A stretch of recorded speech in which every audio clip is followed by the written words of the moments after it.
Let's go. It would help if I turn this light on.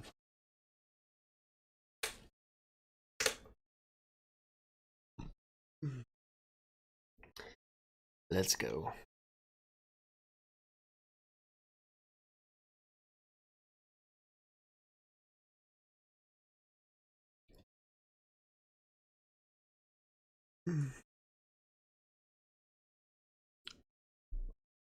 We're live.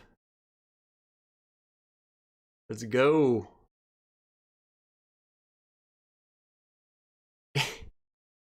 What's up, Ethan? Ogan Smoke, let's do it.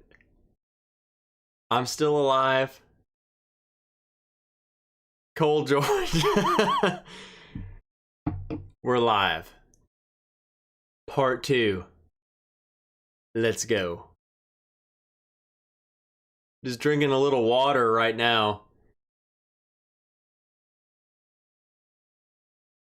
Mash Bill, bored or schlammered? Little bit schlammered. But I'm not done.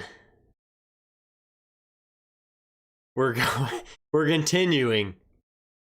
We're continuing. I don't know why I can't see it as good. Maybe maybe because I'm a little schlammered, but I feel like my camera is blocking my screen a little bit more. Heck yeah, back from the Bookers. Yes, so the Bookers did not do me in. Not even close. Period. I was gonna get back into this dude because I need to revisit it, and this is really good. This is really good.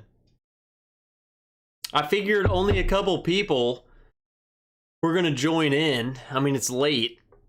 I was just gonna continue working on some stuff, but I figured why not just do an after party show? So, oh, Kerber, I'm about to start. Well, then heck yeah, let's go. Ooh, Dickle. Hold on. Dickle. Bourbon wrench glass, Dickle in the glass. Totally unplanned. Totally unplanned. What's up, Patrick? Okay, so the late crew is coming out. That's what I like to see. Hold on, let me get my phone real quick.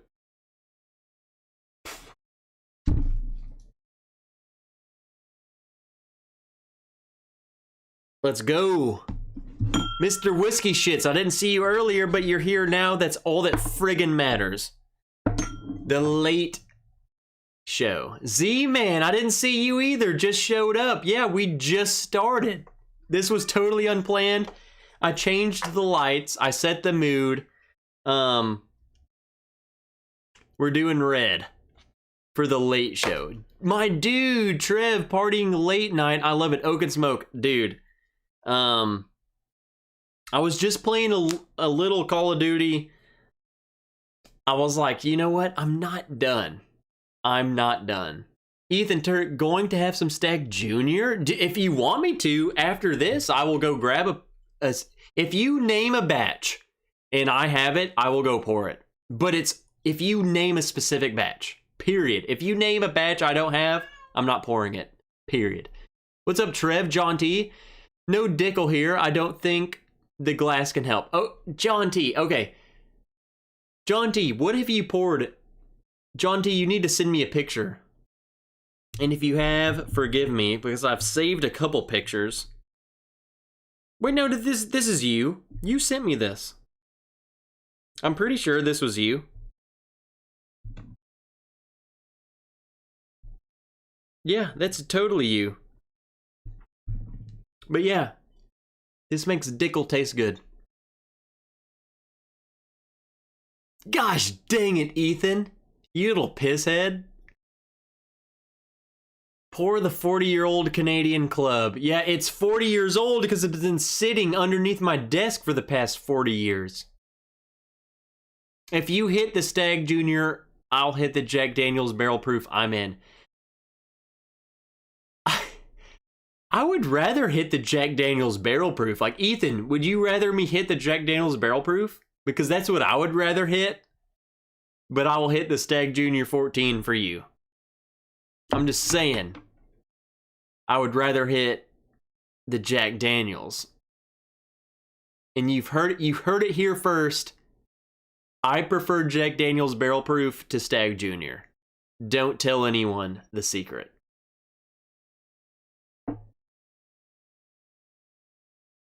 Willer 107 tastes great in the glass. Anything tastes great in this glass. Did not see after hours happening after 7 Bookers. That a boy. You should have expected after hours after Bookers, because I'm friggin' lit. There's gonna be very few of us here tonight. It's gonna be very intimate.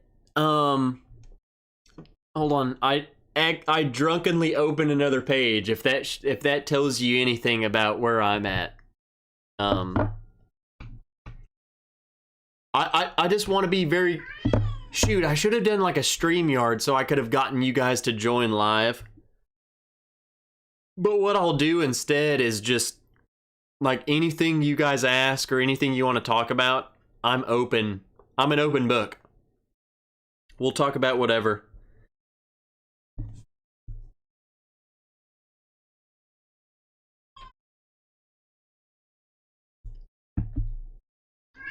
What was your top choice of Bookers? So, hold on. My top choice was E. And E was Granny's Batch. So the 2020-01 Granny's Batch. That was my number one. Mr. Whiskey Shits. Second place for me was C. And C was Pigskin. So the 2020-03. So 2020 coming in hot for me. And then my third place was F.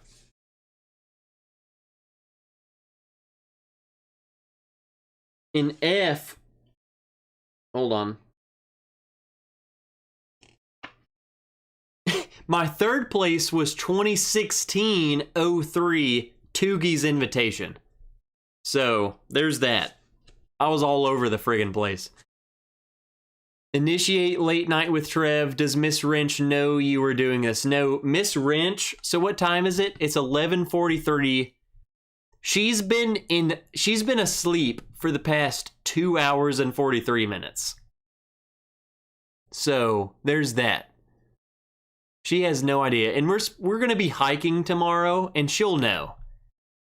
I'm going to be climbing this mountain, and I'm going to be on the struggle bus. And she's going to be like, what is wrong with you? And I'm going to be like, Kerber convinced me to do a late night stream. So Kerber, this is all on you. Beth, the oldest whiskey that I have is a Crown bottled in 1792. 1972. I keep it as a curiosity. Have you opened it? I'm trying to think of the oldest whiskey I've had. It was nowhere near 72. I think I've had Chad from It's Bourbon Night. Chad and Sarah took me out one night. I was in Lexington, and they took me out, and they took me to a bar, and they were like, "Hey, we have to get something special." So Chad ordered, I think it was like I don't think it was an 89. I think it was a 91 Old Fitz. So a 1991 Old Fitz.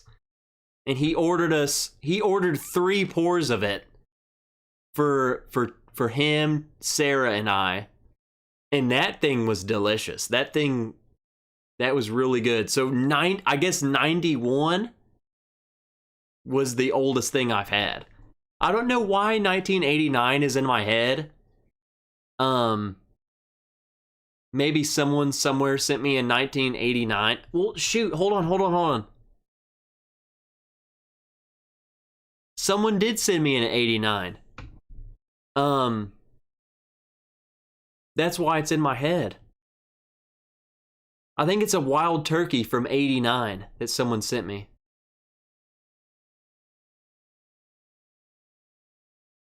Read that again. Intimate, not initiate. Dude, Kerber, I switched my screen up so the chat is so much further. I need to do that because no one's going to be mega chatting me. Hold on. No one's going to be doing the giveaway. Let me pull this dude over here. That way I don't freaking die trying to read your crap. Okay, there's that one. Okay, there we go. Kerber, I can see you more clearly now. Thank God. Miss Oak was out an hour ago. I love late night Trev. Oak and Smoke, well, here you go. I'm friggin' lit. Scary Peeper! Gosh dang it! Morgan, where have you been, man? I haven't seen you in so long. Okay, Ron is drinking some Granny's Batch right now. Say what? After hours? Big League Bourbon. Okay. Now that we're in after hours, Big League Bourbon. Big League Bourbon. Who are you? Is what I'm trying to get at. Because I'm a full supporter of what you're trying to do. Or like, are you new or are you someone from the chat who started this? Because I need to know. I need to know who you were before Big League Bourbon. Chris Luddig. Okay. Chris, I recognize the name, so you're not a total stranger. I fully support the Big League Bourbon. That's what I was saying. Like, whenever you started that, I'm like, yes, I'm in. As a baseball fan, and I watch as many games as I possibly can on TV. We only have a AAA team here, and I go to as many games as I possibly can. I'm huge into the baseball, so that's why I was like, who the heck is this? Who is starting this channel? It's obviously someone from the chat. Go Braves! Gosh dang it, go Braves! Oh, please don't let me down again. So I'm drinking this Dickel again. Because honestly, guys, I was about to say, honestly, guys, I'll be honest. This pick, I'm debating going back to the store tomorrow and buying another bottle of this. I might let me run this by you guys for all of you late night people. If I bought 2 of them, would you be interested in me giving one away? And here and I ask that because I don't want to be the dude who's just giving stuff away. Like, I'm not in it for money. But I think the giveaways are fun. But would you be interested in that? Because I might go buy me another one. This thing is pretty freaking good. I mean, I don't know. It's a slippery slope for me. I don't know. I do this for the fun of it. And let's be honest, there's only a few of us here. We can be honest with each other. Doing giveaways, it makes a lot of money. Let's be honest. So I don't want anyone to think that I'm in it for something else other than whatever, but this bottle, it's a okay. Let me run this past you. So Scary Peeper, you said, how is that bottle, Trev? Is it good? So this is it's one of those Dickel, the new Dickel 15-year store picks. But before we go any further, this isn't a 15-year-old pick. This is a freaking 17-year store pick. This is 17 years. 17 year in 2 months. So I saw one in my area for $80 plus 20% tax. I passed on it. This is 59 bucks. And Beth says, does it taste like Dickel? So if you say, does it taste like Dickel, you're referring to that, like that bull crap friggin', I don't know, vitamin, like the Flintstone vitamin? No, it does not taste like that. It almost tastes, and let me put some quotes. It almost tastes like one of the older Knob Creek picks. So if you take a 15-year-old Knob Creek pick, it's let me be careful what I say. It's almost like that. You took a 15-year-old Knob Creek pick and you watered it down to this proof, because this bottle's 52.3. So if you watered down one of those old picks, that's this. And that vitamin taste, this no. Zero vitamin. It is not vitamin. Now, I can't promise you that this flavor profile is up your alley, but no, it's definitely not the vitamins. I get zero vitamin. And I know what you're talking about, the vitamin. It was the 11-year or something, Bottle and Bond. Yeah, I get it. If you've had the Dickel 13 Bottle and Bond, there was another Bottle and Bond they did, and it blows the other one out of the freaking water. I mean, I'm talking, you wouldn't even think it was Dickel. So, and that's where I would put this. This dude is in that realm. This is not the vitamin, but the good Bottled and Bond. It's way better. It's way better. What's up, Clifford? I didn't see you earlier, but now you're here for the late show. F it, I'm in also. Yeah, I'll go to the store tomorrow and see if I can't pick up a couple, and maybe we'll do a giveaway. I don't like doing giveaways every week. I don't want to do that. I don't want to be in for that. If it was for the money, you would stay in the army? Ethan Turk, what the heck? There's no way that I was in the army for the money. All my money was going to therapists. No, the thing with giveaways, I think the giveaways are fun. I don't want people to think that it's like, yeah, I'm just in it to get people super chats. Like, no, that's not what I'm in for. So that's why I don't do it. And plus, I don't get that many good bottles. So when I do, I want it to be like a once a month thing. Like, hey, we're doing a giveaway. It's fun. Couldn't sleep, so I'm back. Aiden Craig, heck yeah. Late to the after party, I'm here. Jerry Black, about friggin' time. Say vitamin like Bear Grylls.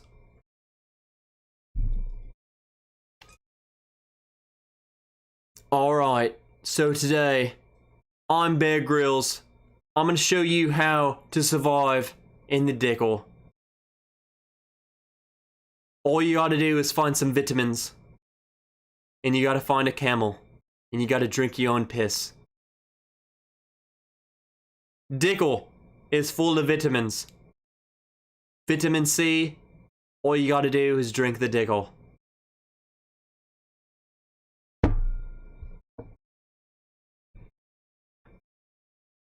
Gosh dang it. Oh, shoot. On Bear Grylls. Today, I'm going to show you how to survive in some of the harshest environments that the world has to offer you. Today, we're going to be diving into Dickel.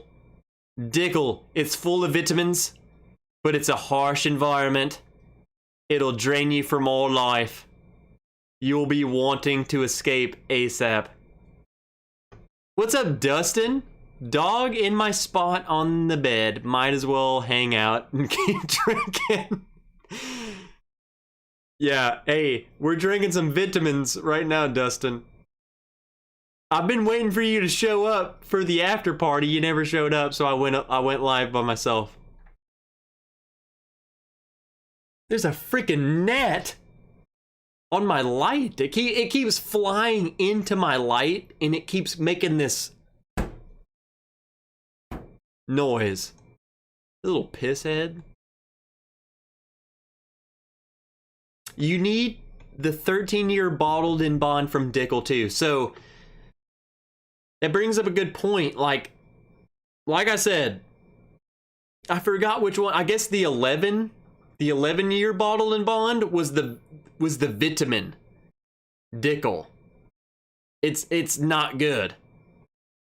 The 13 Dickel, I'm telling you, it's totally friggin' different.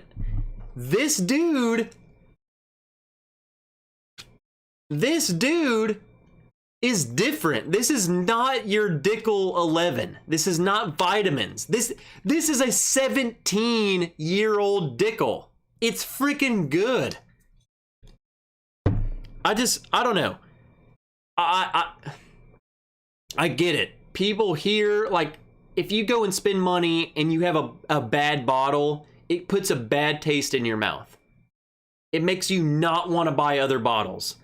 But you're going to have one-offs. You're going to have bottles that you just don't agree with, and that's just what the palate, that's the human anatomy. Your tongue is not going to like things that other people are going to love. Your tongue is going to say, no, I do not friggin' want that.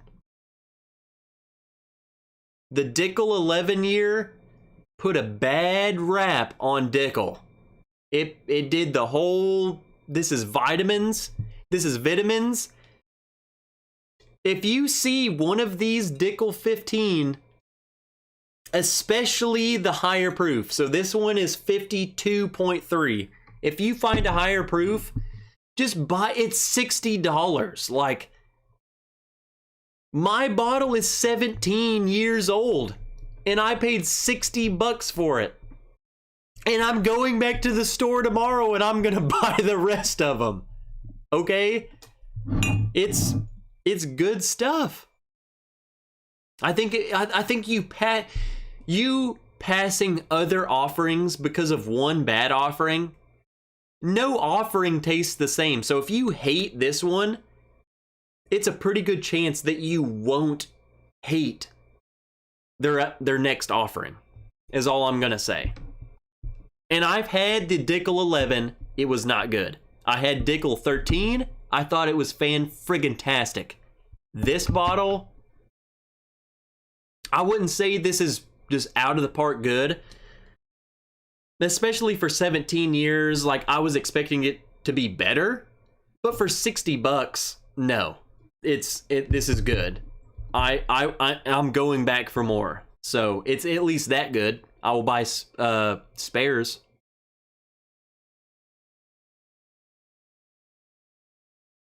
Been trying to balance family, work, and bourbon. So, okay, Morgan. I haven't gotten to talk to you in a while. And gosh dang it, do I miss you. I hope you're doing well. So Ethan's talking about the 13. What did you say about it? You said, I think the 13 did that. Did what?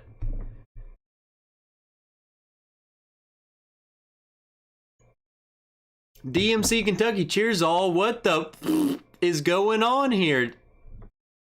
Listen here, DMC. We're just it's the late night show. We're all pretty lit. I don't know what's going on here either. Just killed my Calumet 14 and now sipping on What? Sipping on Blanton's? Gave me that Flintstone impression.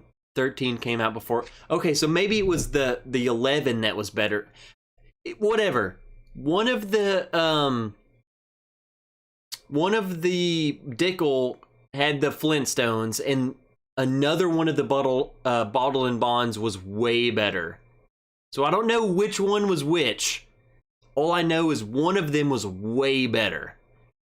And I'm talking like you would drink the other one and you wouldn't even ever think that it was Dickel. And all of my bourbon community friends, all is well. Okay, Morgan, as long as you're good, dude. As long as you're good, I don't care. Life gets busy. What's up, Tyler H? For one, Tyler H, I don't think I've ever seen you in my chat. And two, have you ever tried Thomas H. Moore Cabernet finish? No, the only one that I have is Thomas H. Moore Port. I'll try and go back. So when I went to this store, they had all three. And at the time, I was like, I cannot buy all three. I cannot spend, it was $70 a bottle. So I was like, I can't spend friggin' $200 on 3 bottles. So I decided, I was like, I'm gonna go with the port because I haven't had a port. I've had Cabernet finished, I love it. I wanted to try a port finish, so I bought the port one. I'm trying to go back because that store also, that same store has 100 Old Forester 100 proof picks, and I need to get another one of these because if I don't, see how full this is?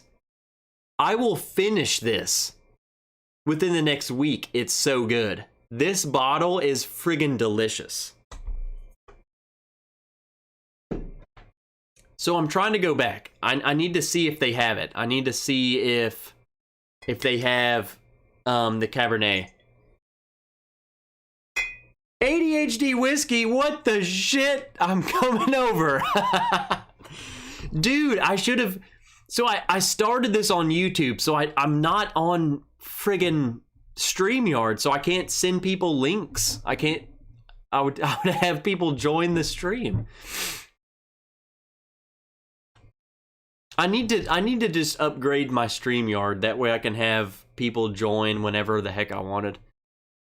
Heard a lot of good things about store picks. Haven't seen any of those. Yeah, the 100 proof, man, is just so good. Oh, shoot. Dustin says that store's bullet pick is outrageous. So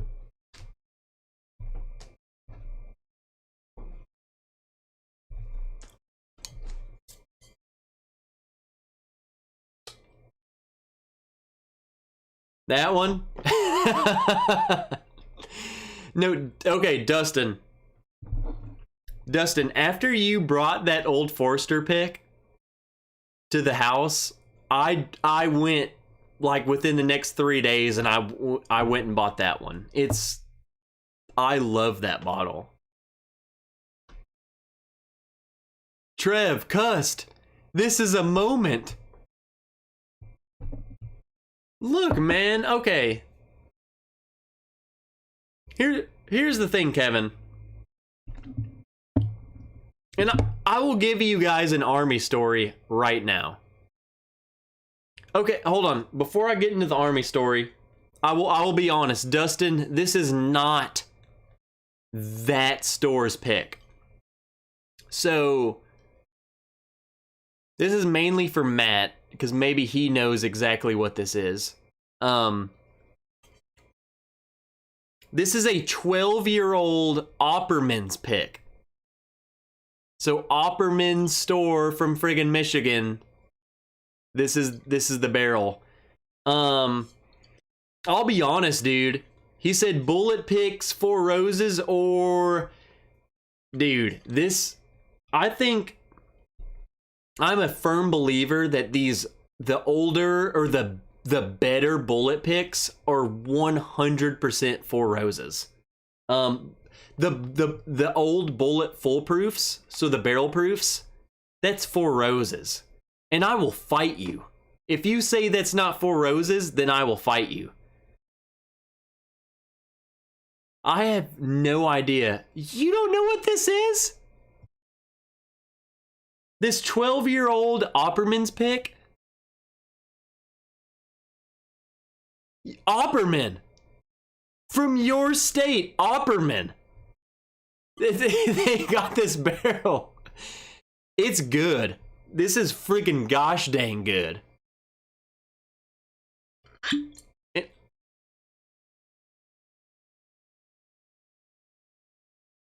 And he wants to know if it's Four Roses.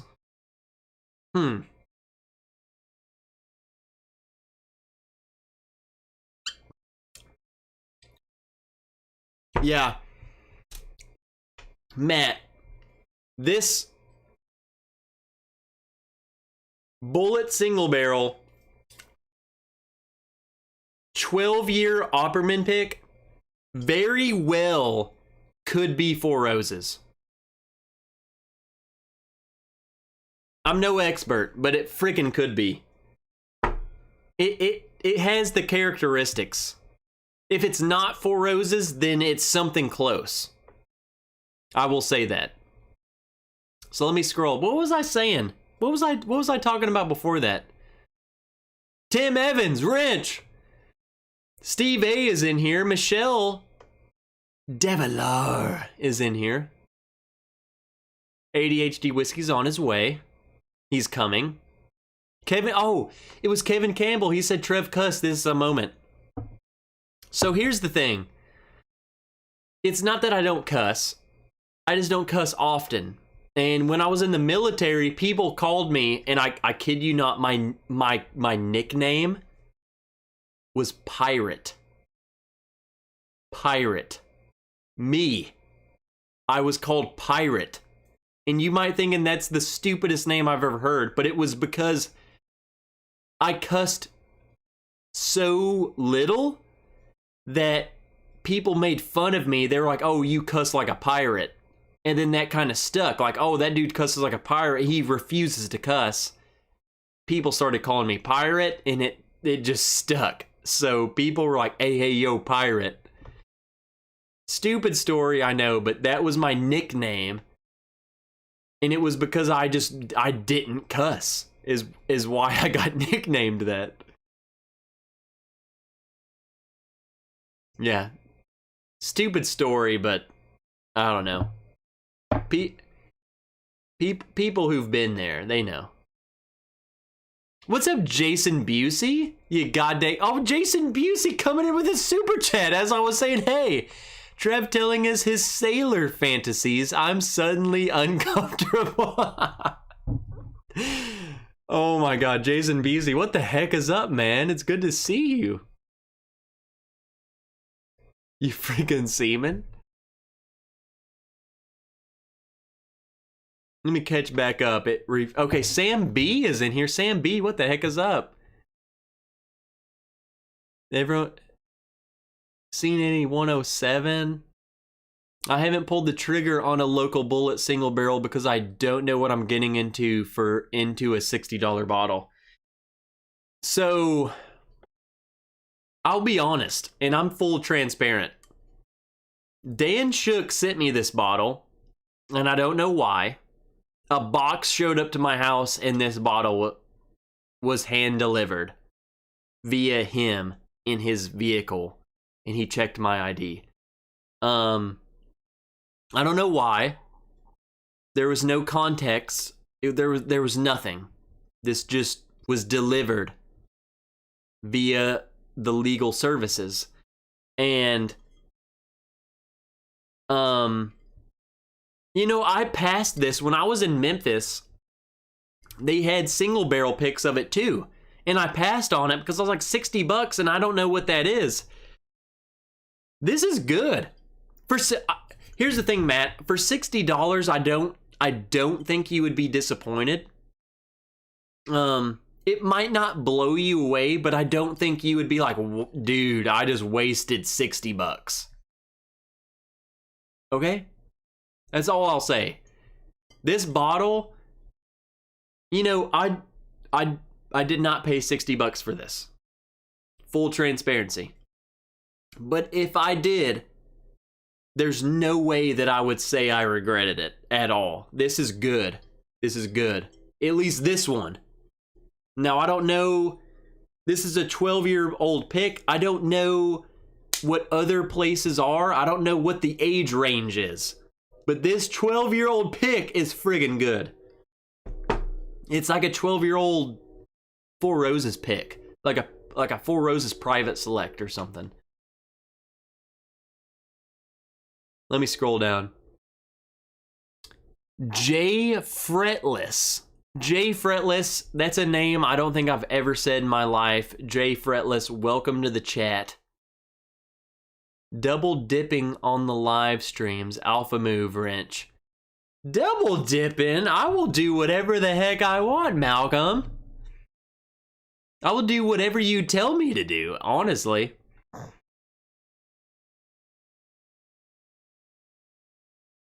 Ardtreb. Aiden Greg, I'm not drinking Ardbeg. Screw off. Pirates will kill an entire crew and take over a ship, but don't cuss. Strange way to set boundaries, but alright. Matt, I don't know. Okay, let me give you some more context to this gosh dang story.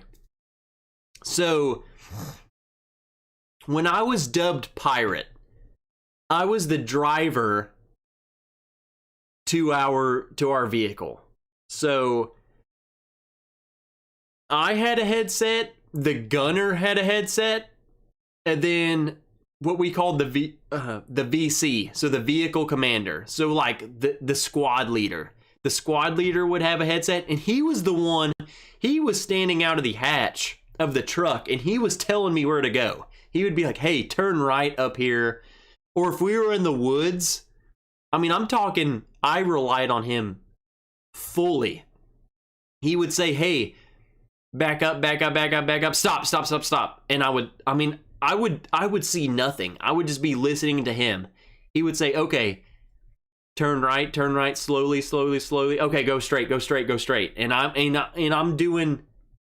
listening to him, and everything he told me to do, I would do. But it was weird. So we're having a revelation here. I'm telling you guys this. It was my team leader, Sergeant Cruz, who gave me that name, the Pirate. So it's weird that he had a headset. That's what I don't understand. But anyway, I guess Sergeant Cruz had a headset too.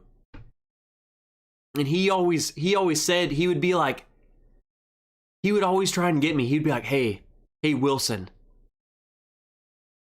you know, and he would always try and get me to say a cuss word. He'd be like, hey, say this. And I'm like, Sergeant Cruz, I'm not saying that. He's like, say it now. And I just wouldn't. I'd be like, I'm not saying that. I don't know, if we were getting shot at, I would say it, but I'm not saying it because you're telling me to. And then through him is where pirate came to be. He'd be like, dude, you cuss like a pirate, you yada, yada, yada. And it just stuck.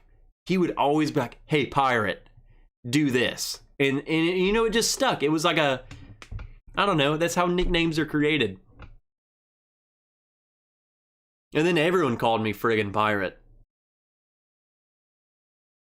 Let me scroll down. I've had a few bullet picks. They are either amazing right out of the gate, or they need to neck pour and the rest for a couple weeks. Then they keep getting better. Well, this one is just, it keeps getting better. What's the proof?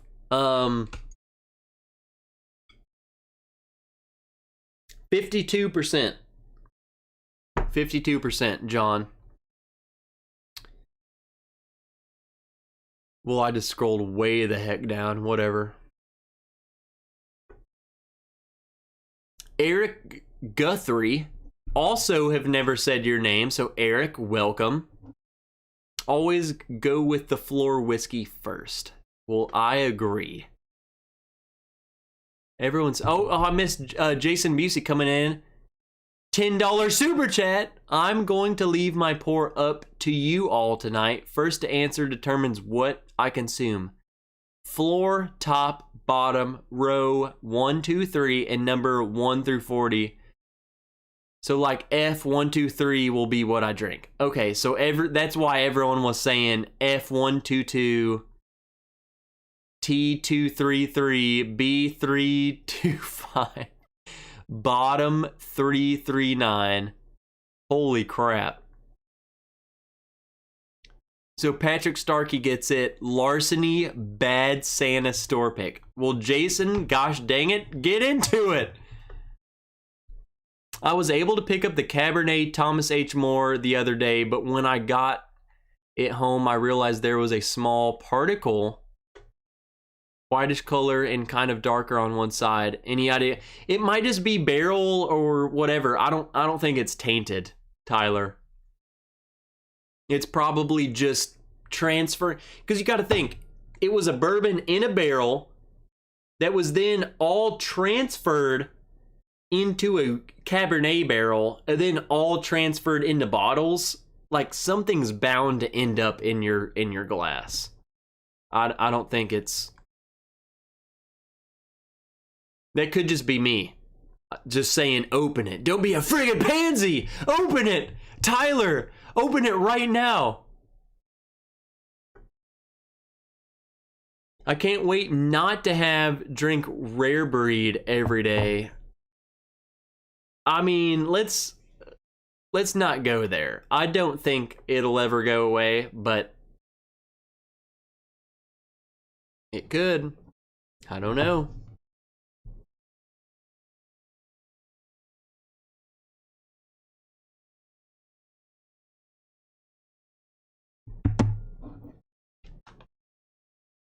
I watch a lot of whiskey tubes, but don't always comment. So hey, Eric Guthrie, that's totally fine. I'm glad you're here commenting right friggin' now.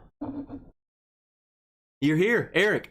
I'm glad you're here. And that's a cool thing too, is like there's so many regulars like Patrick and Tim and Daniel and Scary People, Old Man Joe, Aiden, Jerry, Jason BC, Sam. They're like the regulars. So it's fun seeing like Eric. You watch, I feel like, just as much as everyone else. You just don't comment. I think it's cool. Like you're equally as, I don't know, here as everyone else. But it's fun. Like I know when I say people's names. So when I haven't said your name, I know. And you haven't commented here before, Eric. I'm calling you out, brother. Mike Stahl, I'm glad to be here. Mike Stahl, gosh dang it, I'm glad you're here. Super Lurker unlocked, yeah.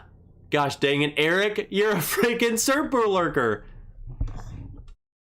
I've seen less reflection in mirrors than your eyes, Trev. Someone is schlammered this evening. Or he was just crying in the closet, which in which case, it'll be okay, little fella. Jason, I'm schlammered, bro. You missed the whole stream. I drank 7 different Bookers. 7. But I'm here now. I'm good. I can see straight.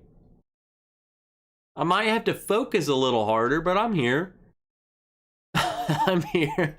See, Keith Rollins, hello. This Lurker's first post.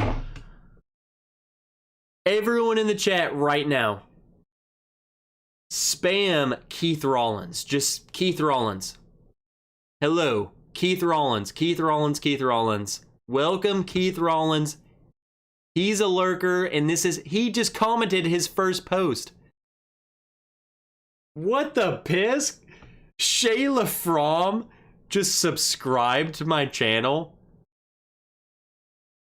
Okay, so that's Shayla's other friggin'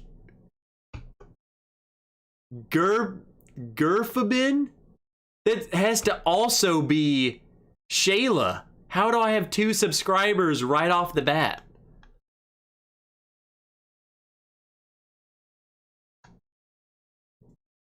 Mickey Applegarth? What the heck? What the heck is going on, people? Mike Franklin is back. What the heck is up? Is Mike Richie Z? Freaking good to see you, Z. What's up, man? So Shayla, I know you're listening and you just subscribed with all 3 of your accounts. You need to check in. Yeah, Keith, hey, you're welcome here, man. And this is the good place to chat. Everyone in the chat's super awesome. I love my lurkers. Phone Doctor 123 is a super lurker, but we love him. We love you, Ron. But yeah, if you always check in, man, come into the chat. People are awesome. Bourbon, Jerry Black, these people are like, they're always here, man. They'll chat with you. They're super cool. In fact, I forgot what I was drinking. I might be a little slammered, but we're here for the long run. Oh, it's the Dickel. We're still drinking Dickel. 17 year. What's up, Bourbon? Bourbon. I meant Ben Demon Hunter. Gosh dang it, Bourbon, I love you too. Calling me out made me less of a lurker. Malcolm Brown, gosh dang it, I will call you out every friggin' time. The people will talk to you. You will chat in the chat, even if I miss you, man. I try and read everyone's, but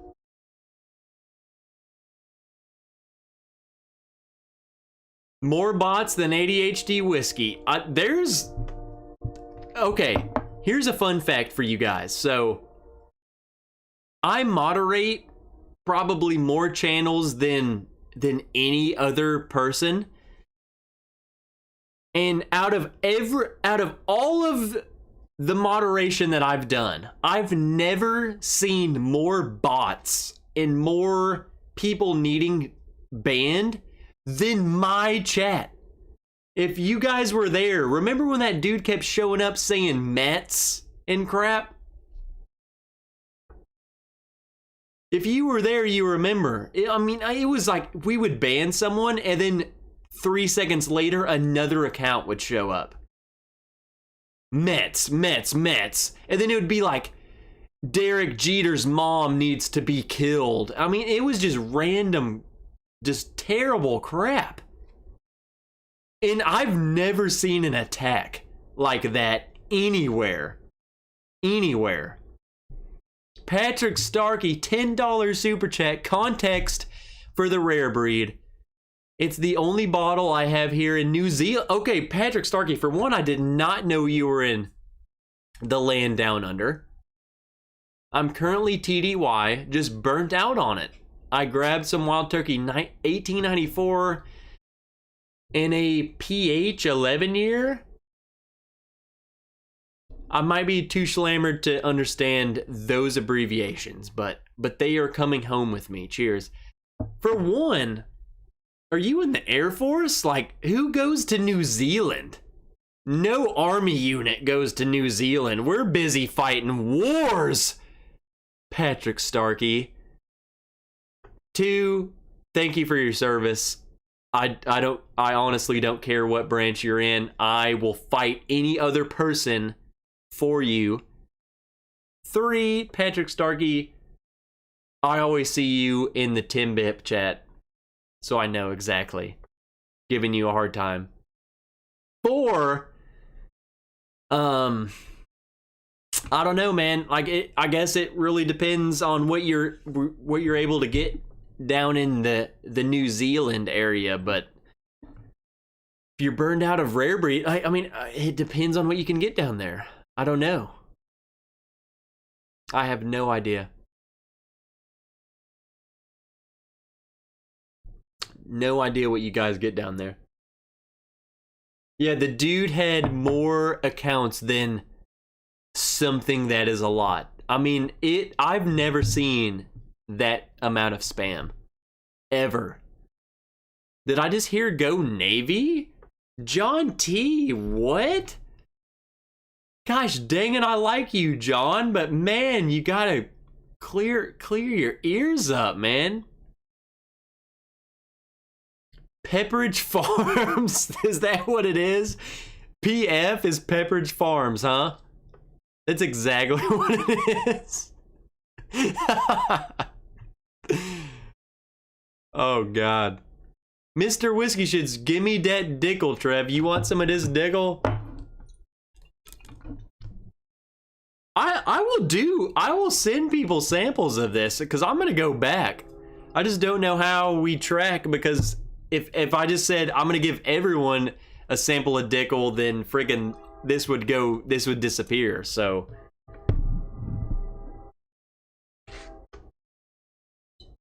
Well, I'll think of something. I want to be able to give simples away. Joe Gast, After Midnight. This deserves Evan William Bottled Bond. Tastes the same at this point. Gosh dang it, Joe. The man after my own heart. I do not... You heard it here first, folks. In fact, you didn't hear it here first. Because I made a video with Evan Williams Bottled Bond, and it came in like 3rd or 4th. I did not like it. I'm not a fan of that bottle. It's just... It's not that I don't like it. It's just not... It's not good. It's just whatever. When I'm drunk and I want to drink something that's 100 proof, I'll grab it because I know it's $15. I never just like, oh man, long day at work, I need a good pour. I don't reach for Evan Williams Bottled and Bond. I don't like it that much. It's way too grainy. It's the bad kind of nut that I don't like. I'll be honest. I don't like it. For $15, yeah, I always have it. I will always have Evan Williams Bottled and Bond.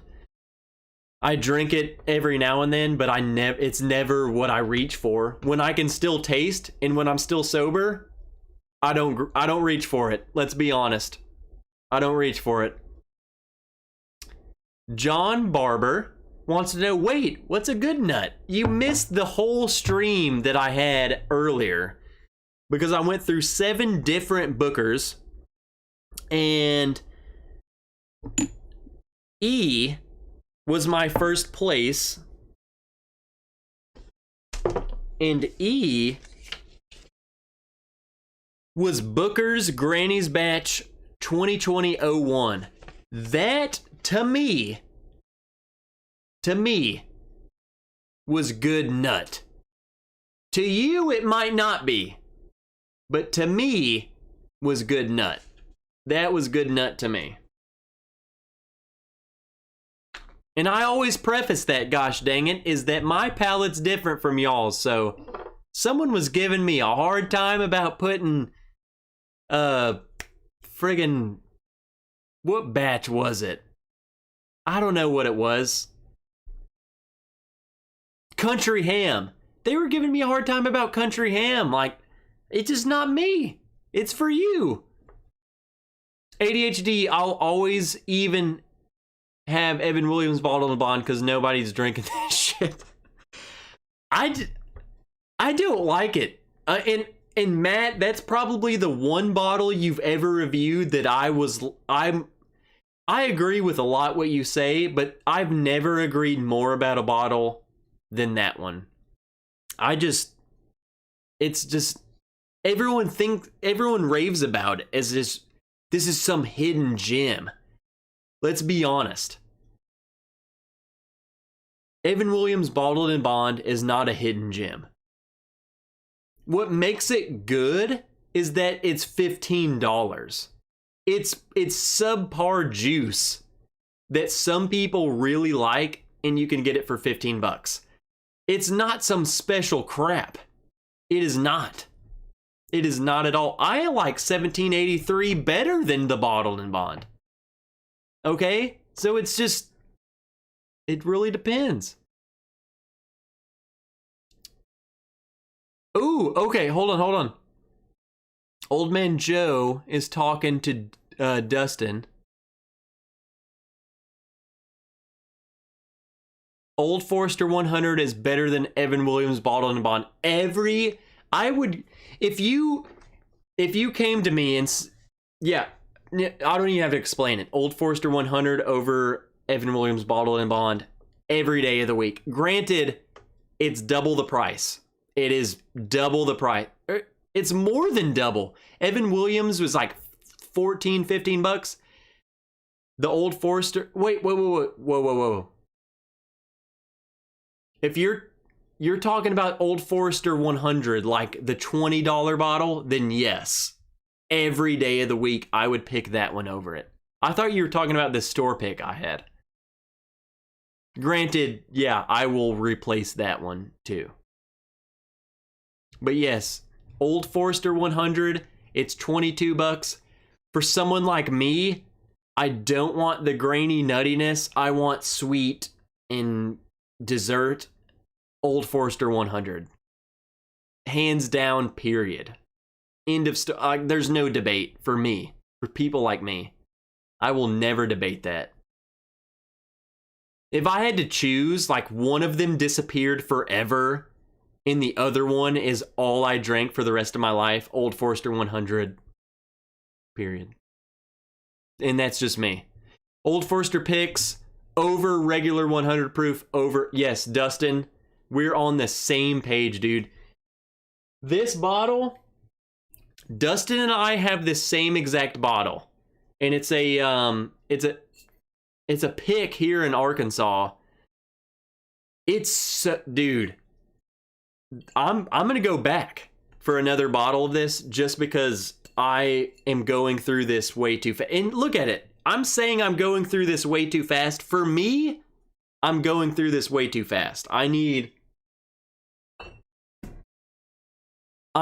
noticing that I'm gravitating towards that bottle. It's like every time I want to drink something, I'm like, man, I kind of want to drink that over everything else. So it's really, really friggin' good. Josh Barber.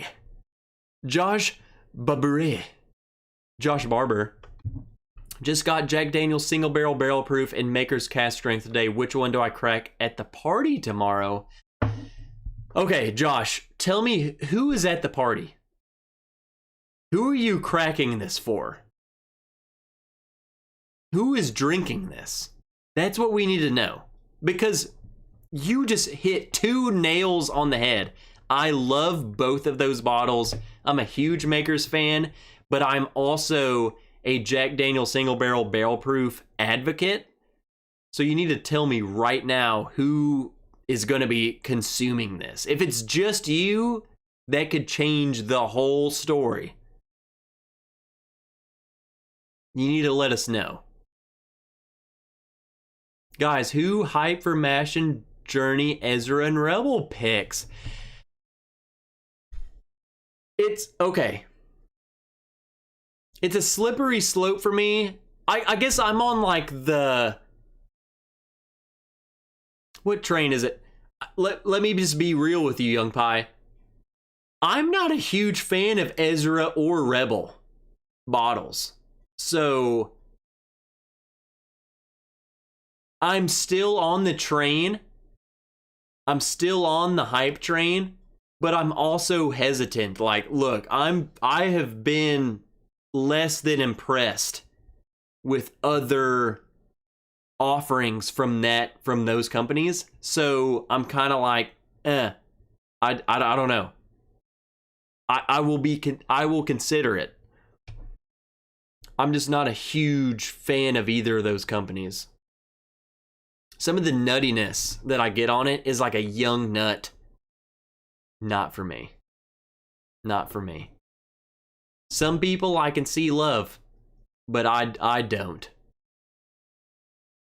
Richie Z, Old Forester 100 signature easily kills Evan Williams bottled in bond. I agree.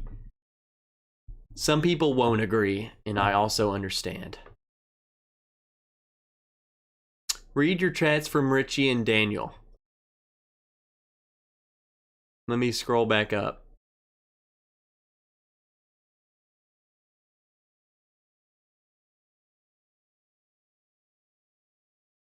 Spend 10 more bucks, get OGD bonded instead.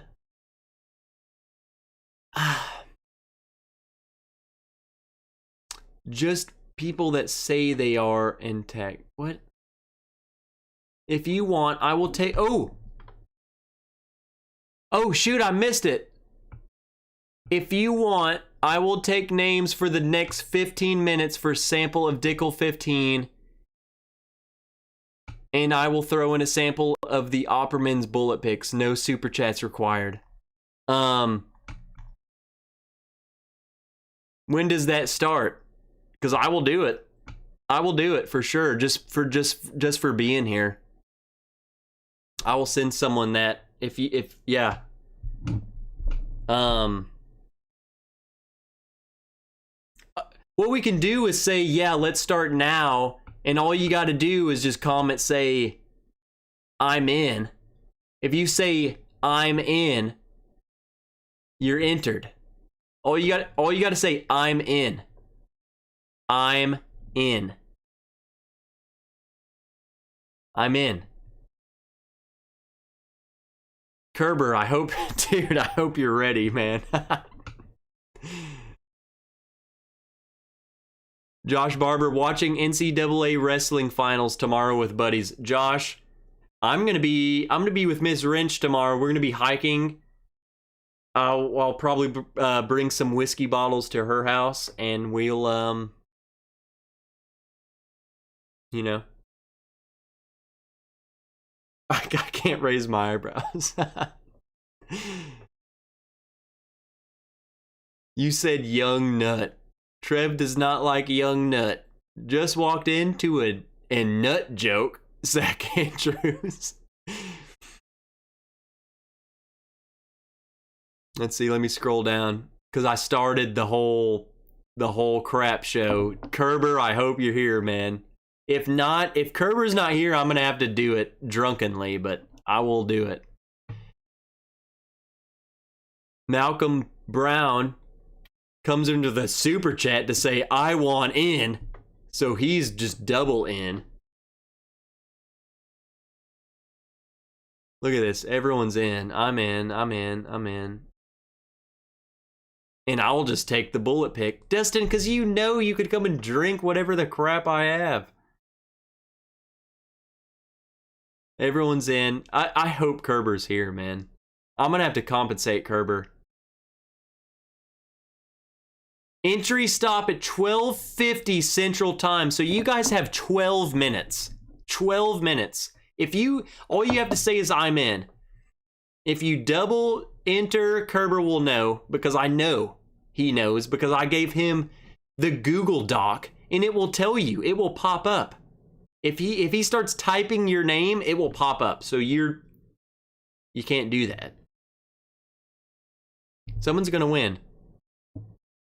Someone's gonna win a Dickel 17. So Kerber said Dickel 15. This ain't Dickel 15. This is Dickel 17 year store single barrel store pick and a Opperman pick. So you're gonna be getting 2 samples. Just for being here. Just for being here, because I friggin' love you. And Kerber loves you. And Young Pai Chang, $5 super chat, just to be sure. I'm in. Young Pai, you're in. We're not... You don't have to super chat to be in this one, man. You just have to be here. The super chats goes towards Biggin. Oh my god.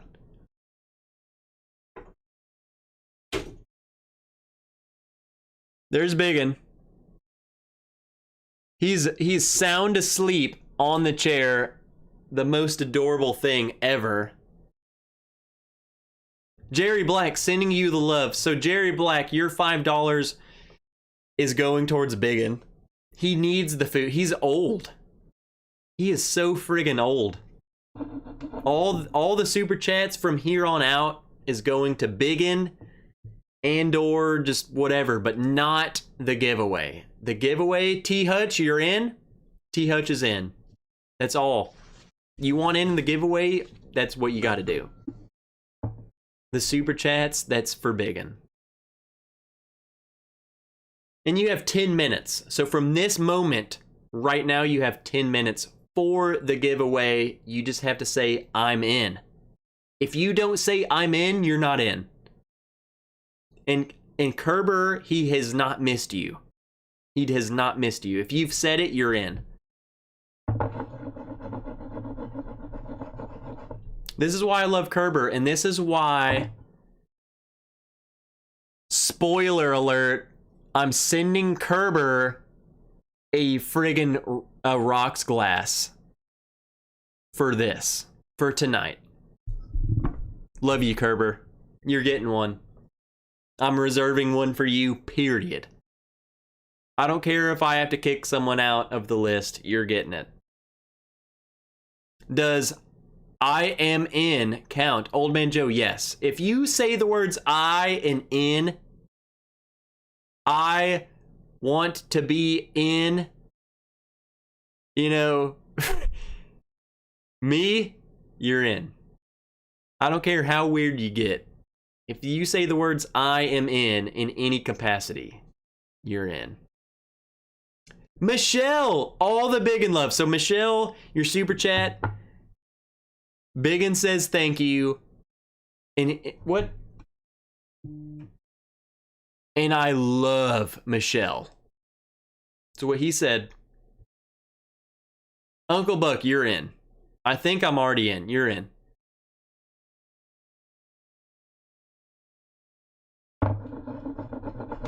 So let me get into this. I've been smelling this Dickel for far too long.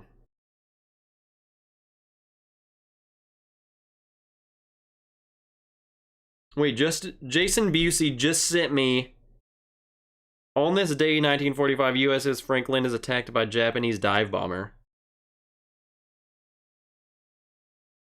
You trying to pull on my heartstrings, Jason Busey? And then at the same time, Dustin Hendricks. My Old Forester isn't doing any better. Yeah, yours is way less than my bottle. This is me drinking something too fast. If that tells you friggin' anything. But I'm gonna drink some of this Dickel. Dustin, if you haven't had this Dickel, dude, message me. If you want this, you need to tell me, hey, where did you get that Dickel? And I'll tell you. They have a shelf. I will meet you there tomorrow. Just so, because I'm gonna buy another one. I'll be honest. I don't want to take it from you. Everyone else, though, whatever. I'm not taking it from you, Dustin.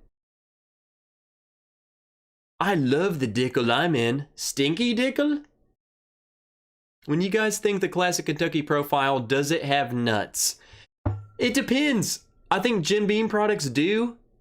I think Heaven Hill products do. Old Forester, Wild Turkey does have a nuttiness, but like Four Roses, Barton, Old Forester, no. It really depends. T Hutch, keep being a beast, Trev. 5 hours after that large Booker's flight, you're still going strong. It's only 12:44. I'm here for another couple. If you guys are in. At least another one. I'm not going to end in 15 minutes. I got another hour in me at least. Why would you tell your friend to buy Dickel? Because I hate Dustin and I want him to suffer. Just kidding. It's good. This Dickel pick, dude. Ben, if you win, you're getting the Dickel and it's good.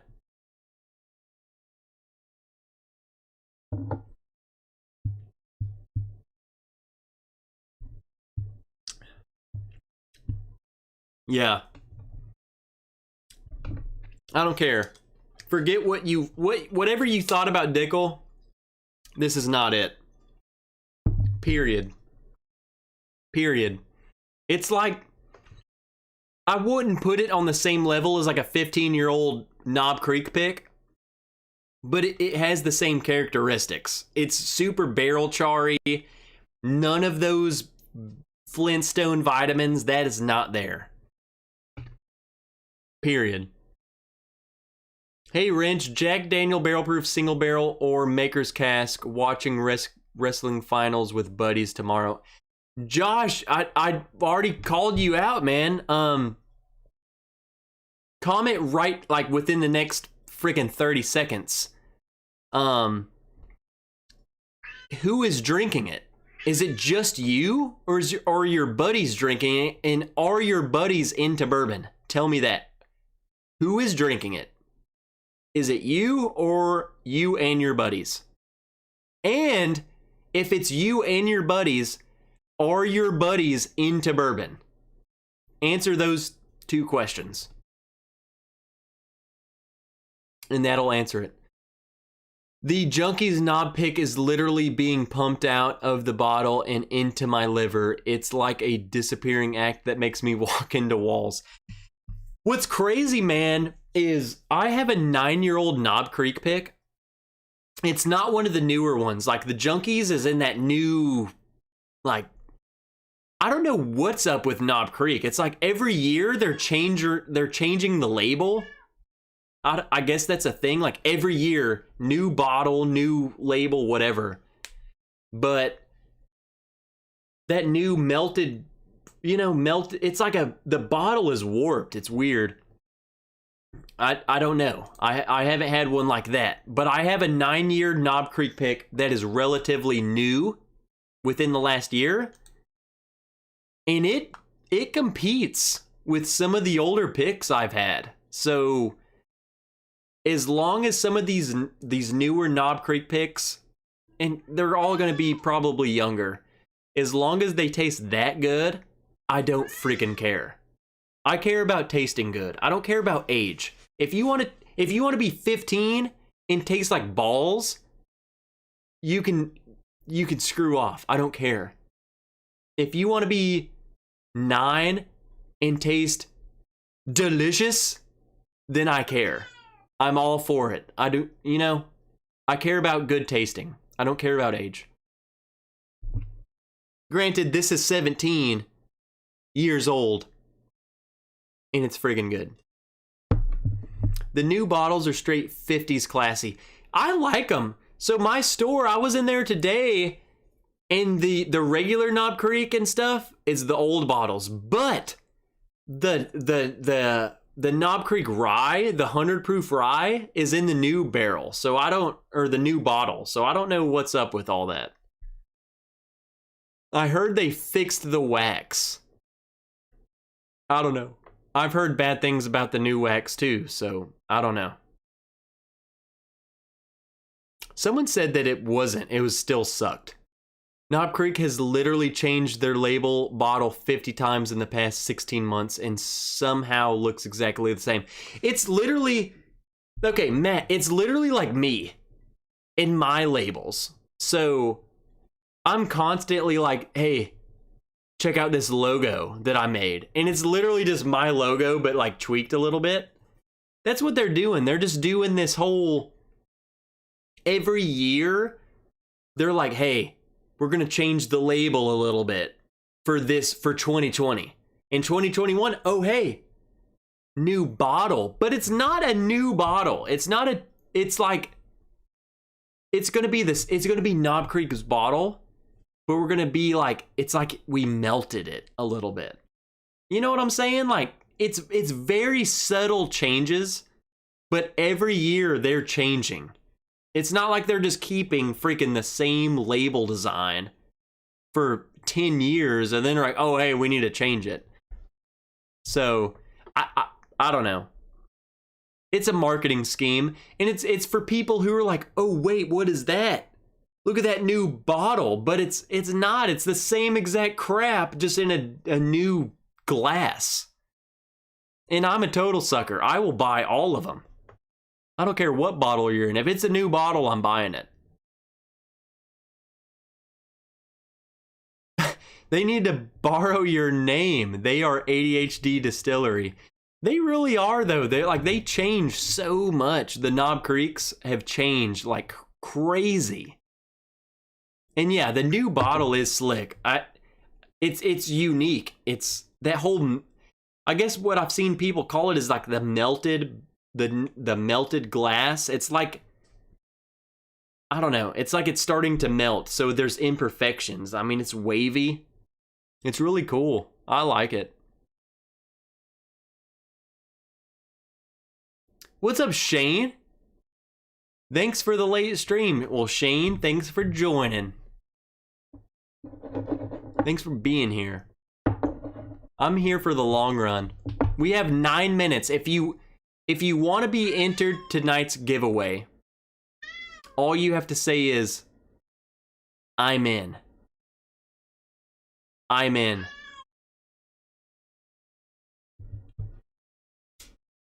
Come here.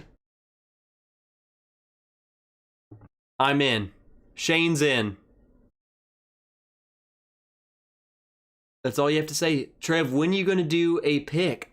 Dude, I'm open. I will do it.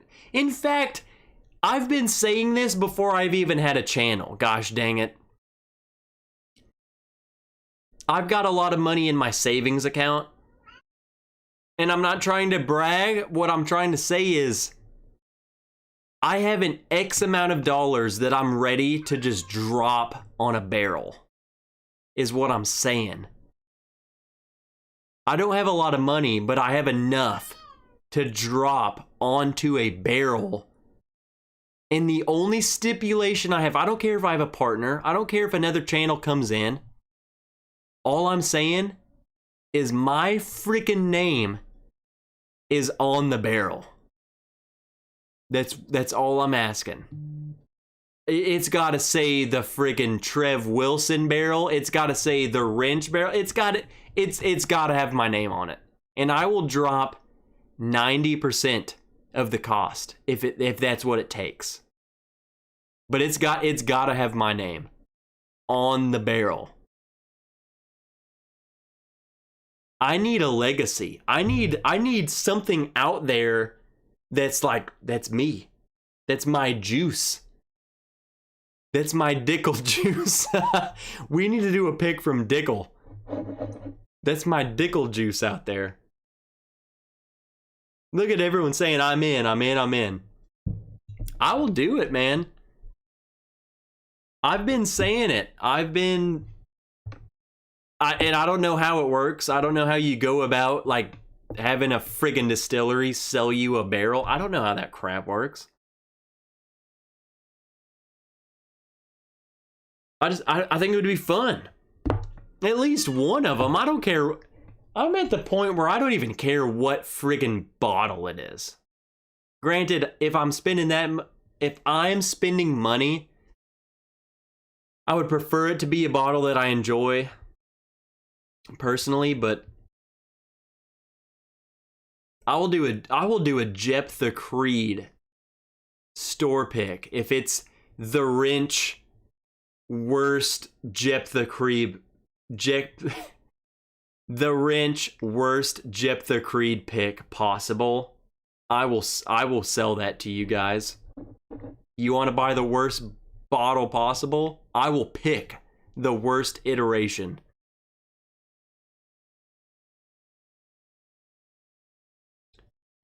Just like Tom Hanks' friend in Castaway. Just call it Wilson. I'll go 50-50. Let's be the wrench. Dude, I'll do it. Do not tempt me. Shane, you don't throw money at me until I figure out how the piss to do this. I have no idea what I'm doing. I don't know how, like, the junkies have like 5 picks. It's because they've reached out. Here's the thing. And I wish Sean was here. Sean. I wish Dan was here, because Dan's always on the Bourbon Junkies channel. I love Sean.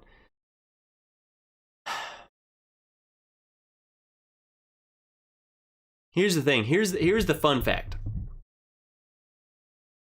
Obviously, these companies do this as a marketing ploy for them.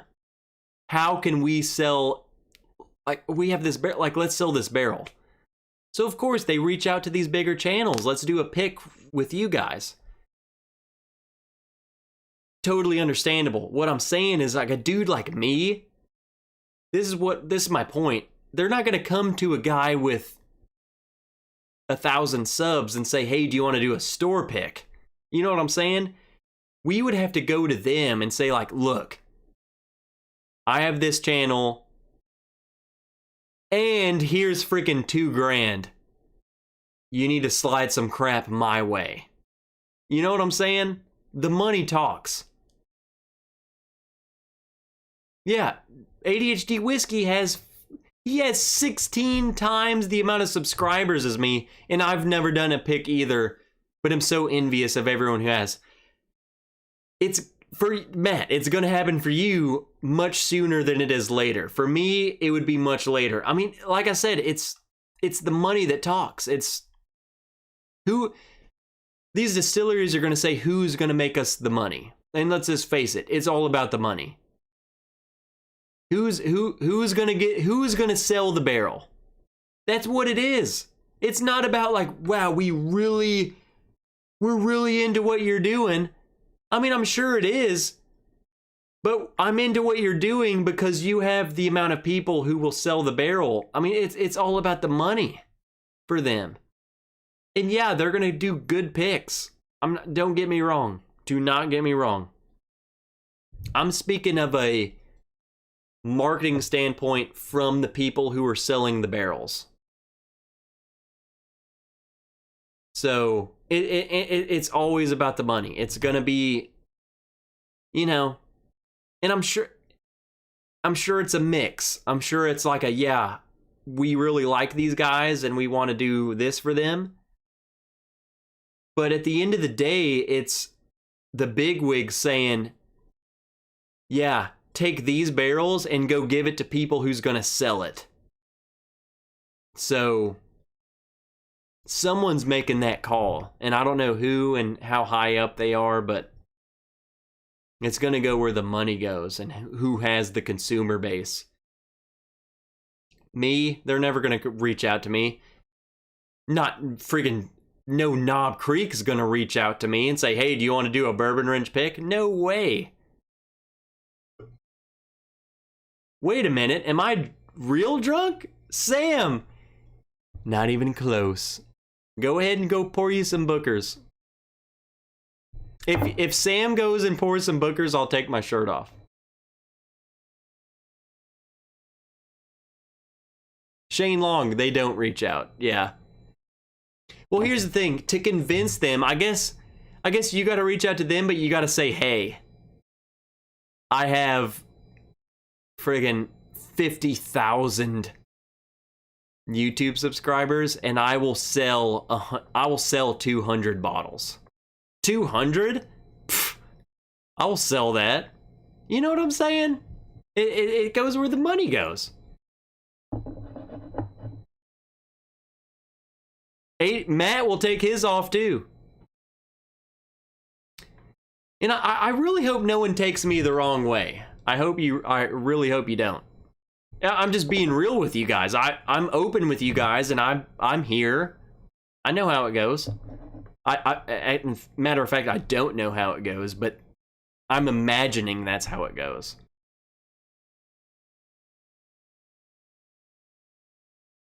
I'm sure I could find 200 people or whatever to sell bottles to, but these companies are going to go for the more likely, you know, they got to play it safe for themselves because they're a business. At the end of the day, they don't give a friggin' piss who it is as long as it's selling. You know what I'm saying? They don't care who it is.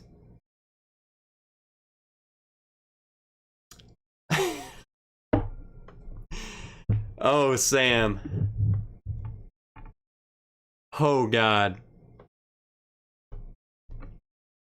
You better watch out. Where's Bobby? He better be asleep. I'm already naked. I'm Uncle Buck is just sitting there nude. He's over here like, yeah, this is what I've been waiting for. Just say, I need a barrel of knob for Trev, MF, and Wilson. Clifford, I might message them and be like, listen here. Do you have any friggin' idea who you're talking to? Gosh dang it. Here's my nude photos. Send me a barrel. This is me. If I could show you a pic. Sam, if I could show you a pic.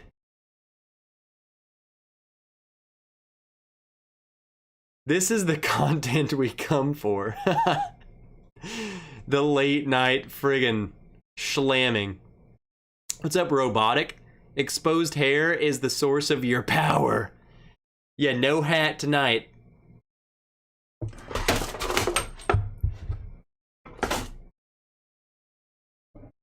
I was reaching for this hat. So Will Henderson, guys, sent me this hat. Here's the thing. Everyone talks crap about the flat bills I wear. I don't pull off baseball caps. I love Will Henderson's hat. But this style, I don't know. I feel weird. Do I look weird? What's up, guys? Trev Wilson here. It's me.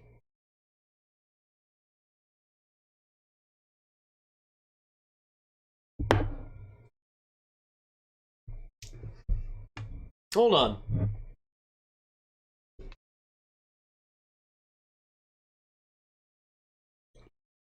So here's this hat. No, and then flat bills. So it's this hat. This is the style I wear. This is me. This looks like me.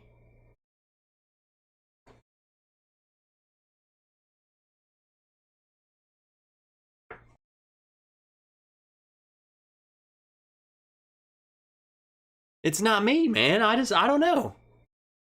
I feel weird. I feel like I'm meant to go play baseball. Flat bill equals you sell weed. Says Donner Pass Whiskey. What? Flat bill looks younger. So you're telling me this looks like me? I guess just me being me. This doesn't feel like me. Guys, Uncle Buck says, bring Sam in. I'm not on StreamYard. Everyone's saying bring Sam. I'm not on StreamYard. I would have to end this and bring on... I'm not on StreamYard at all.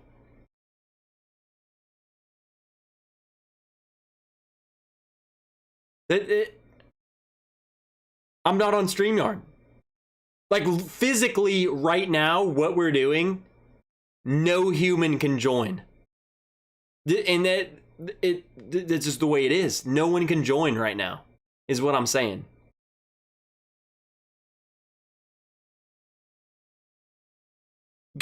Everyone, get StreamYard. If you want 1080p, Trev, you gotta sacrifice StreamYard. I rarely stream with people. That's why I use this. So it's kind of like, what do you want? I will end this and I will start a StreamYard for people to join. But you got to come back. I will end this and another stream will pop up, is what I'm saying. But right now, where we're at, no one is joining. It's physically impossible. You can't. You just can't do it. I don't care how bad you want to. Curved Bill Trev is a guy you can bring home to meet your parents. Hey, what's up, guys? I'm Trev. I work at Kroger. I pack meat.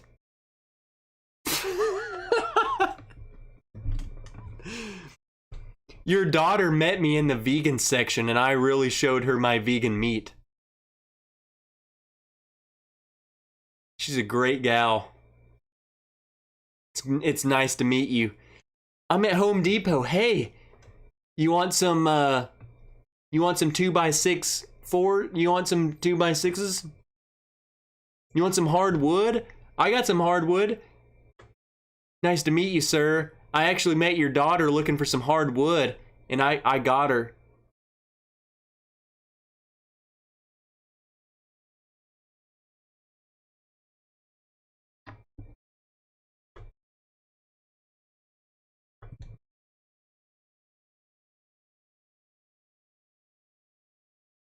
Oh, okay.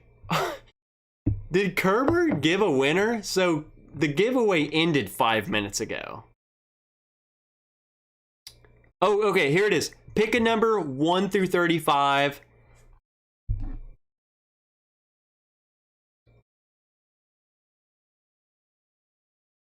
Hey Siri. Sug it.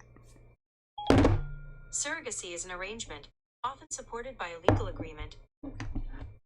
Hey Siri. Pick a number between 1 and 35. A random number between 1 and 35 is 28. 28. Whoever 28 is, you're winning samples. Sorry. You're in. You won.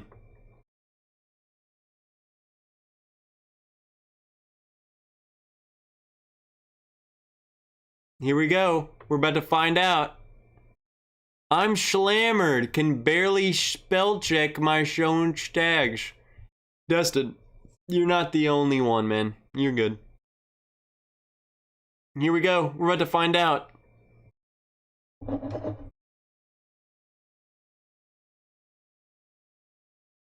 No way!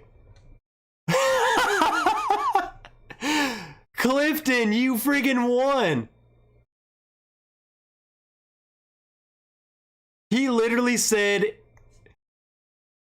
literally 5 seconds before the winner was announced, said, where was it? He said, me! Kidding. I didn't win. And then won. And then friggin' won.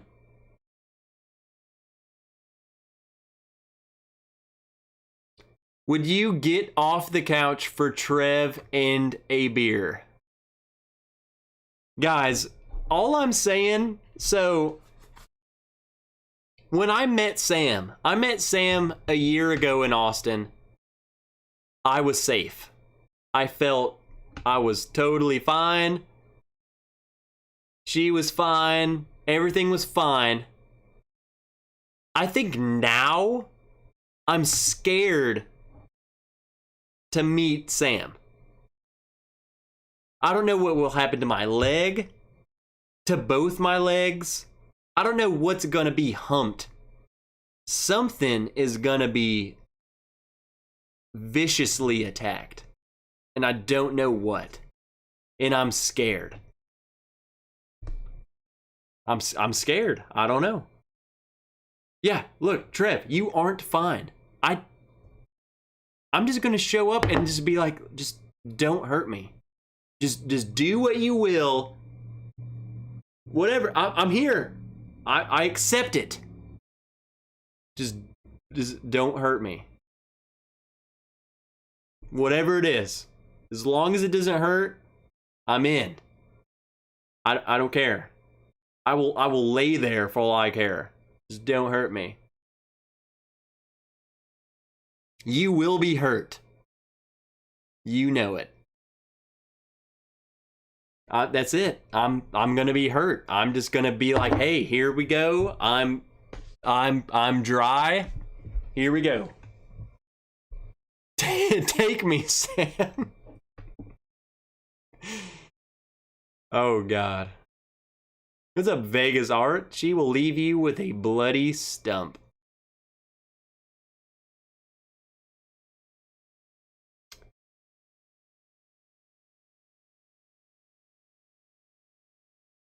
What's next? What's next? What's up, Adam? Dramhound's coming in. This got off the rails real friggin' quick.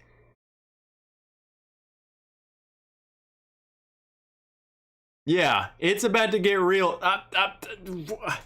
Sam, I need something else.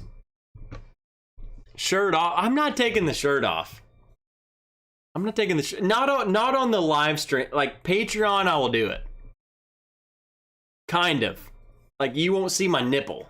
You'll see like this region. Nipples are here. I mean, I guess I could. No, I'm not doing it. Pour you some of that Eagle Rare. Jason Busey has spoken. And we're doing the Eagle Rare. Look at this friggin' stupid thing. Eagle Rare.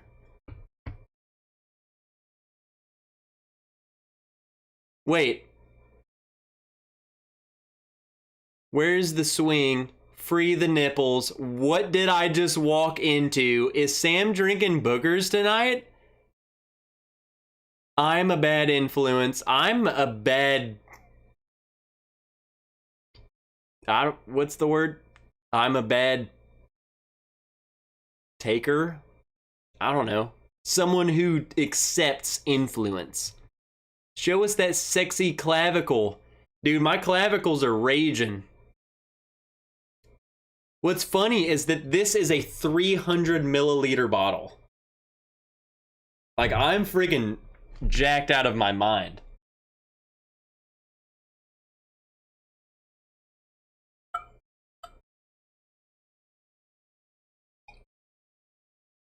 There we go. That's fine.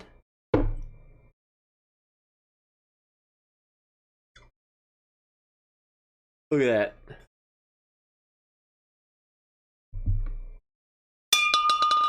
Look at that. Here's y'all's dickle, and here's my dickle.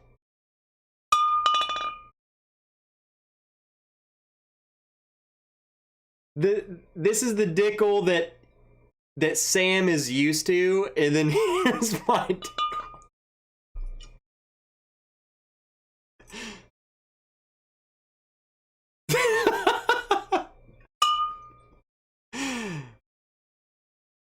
Sam's normal dickle, Trev's dickle.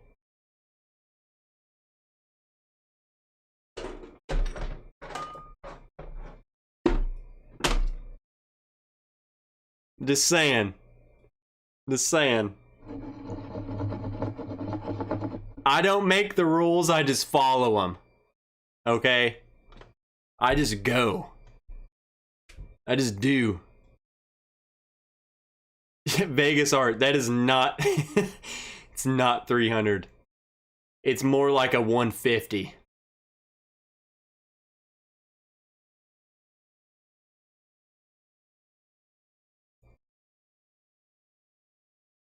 Trev is the reason BDC exists.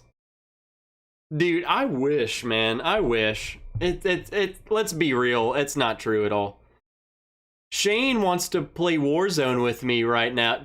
Shane, dude, I wouldn't be able to win a single ghoul. I wouldn't be able to pull the trigger. Oh man, I'm pretty sure Bobby has been called the albino anaconda.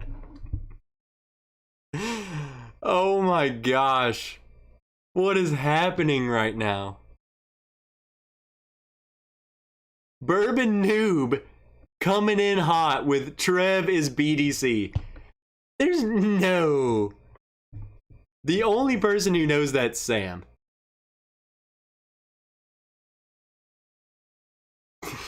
I can't do it.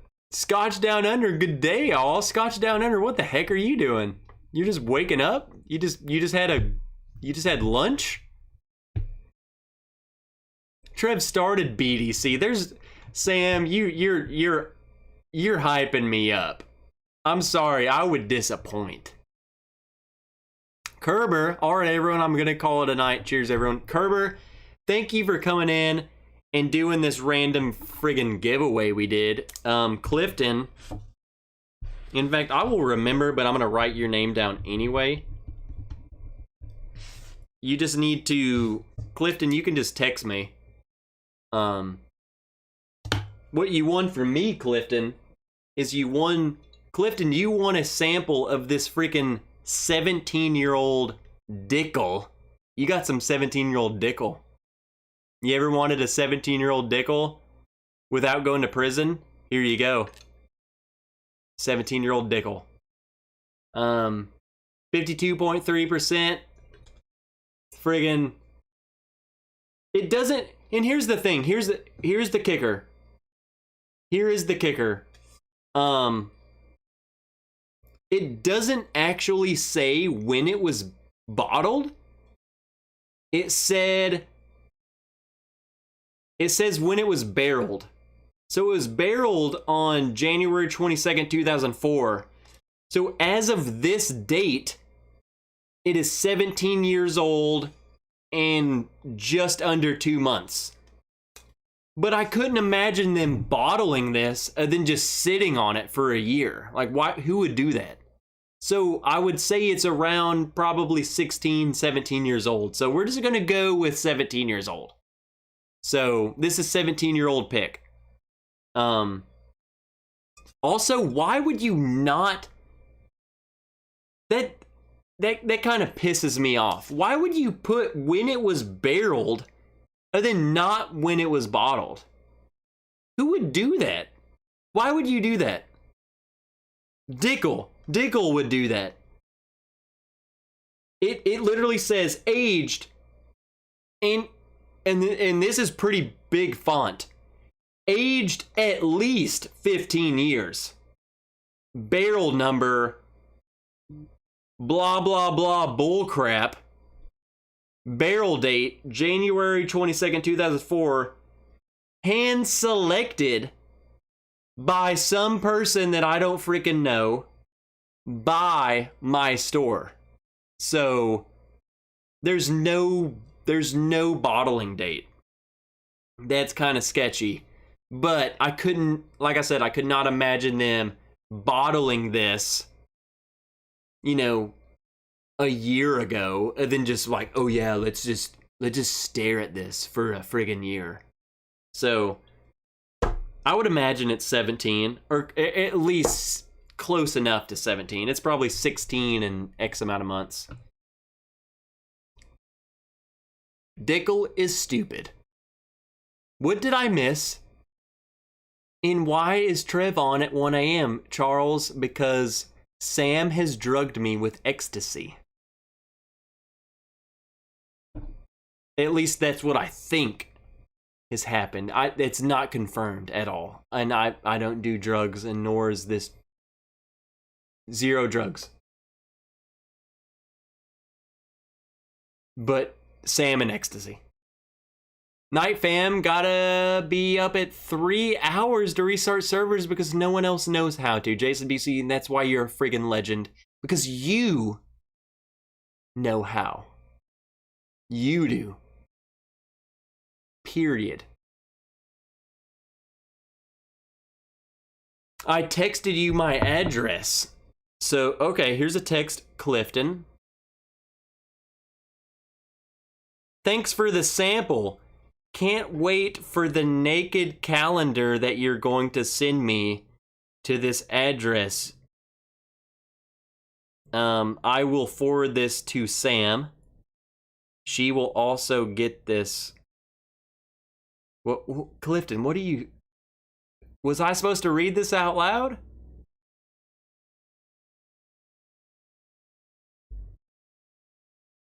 What the heck, man? For anyone who likes Ben Nevis Scotch, I just cracked a Ben Nevis 6-year single cask nation. Here, okay, Eric, before we go any further, for me, I own one Scotch, and it's friggin' Monkey Shoulder, and I would much rather drink my piss. So I'm not the person to share that with. Everyone else in the chat might like it. Some girl tried to drug me with X many years ago with not good intents, says Richie. How did that end up, Richie? Like, did it work? Drugs are bad. Sam sounds fun. Drugs are bad. Sam is fun. Are we raving? I forgot what I even poured, to be honest. I'm just chatting with you guys, and I'm drinking this. I forgot what it was. Surely I didn't pour more Dickel. No, that ain't Dickel. Did I pour this? Oh, I poured Eagle Rare. That's right.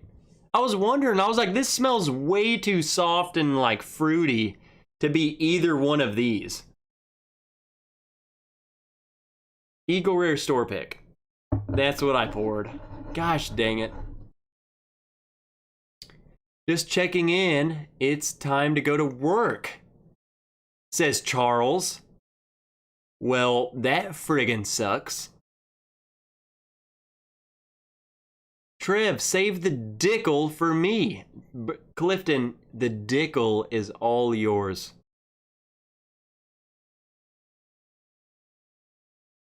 Eagle Rare from the 175 Beast. No, it is. It's good. What kind of stories do you guys want? I'll give you, at this point in time, I will give you anything you want to know. I will give you the worst of the worst. I will give you the best of the best. If you're here and you've ever wanted to know something about me, then this is your time, and you better capitalize.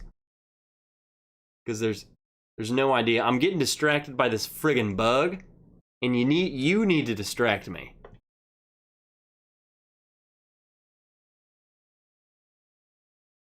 Don't do it. Igor Tovar. Edgar, Egar, Edgar, E.D., E.T., Edgar Tovar. Don't recognize you in my chat, but welcome. You've tuned in at the worst possible time and or the best possible time. Welcome to the stream. It's good to have you. No, I might have said your name before. But anyway, you're here. You might be overseas for all I know, but what do you want to know, Edgar? I'll answer your question first. I'm not answering Shane's question. What day did you decide to join the army? What's the day you decided to join the army? I think it was a Thursday. No, I have no idea. I knew I wanted to join. Long story short, I knew I wanted to join the military of some sort in high school. I was taking college classes, and I was like, everyone was like, yeah, we're gonna go to nursing school, we're gonna do this, we're gonna do that. And I'm like, I want to go kill people. I want to go friggin' kill bad guys. So I knew that that's what I wanted to do. I did not know I wanted to join the army. Like, I was full-fledged Marines until like senior year, and I was like, wait a minute. Like, the army seems more my style. Like, the more research I did. So it was more of like my senior year of high school that I was like, no, I'm making a transition. I'm going to join the army. Maybe I should go do like special operations, yada, yada, yada. Like I didn't want to just be infantry. I wanted to do something else. So that's the day. I don't know what day it was. 2013. It was 2013. Okay, there's the year. Don't know when. Don't know what day that was decided. But it was decided around then. Nope, I live in California. Edgar. I don't know. I just Edgar sounds like a European name, like an Eastern European. Edgar Tovar sounds like a Ukrainian slash Estonian. Edgar, I could see you, like I could imagine drinking some beer at Oktoberfest with you.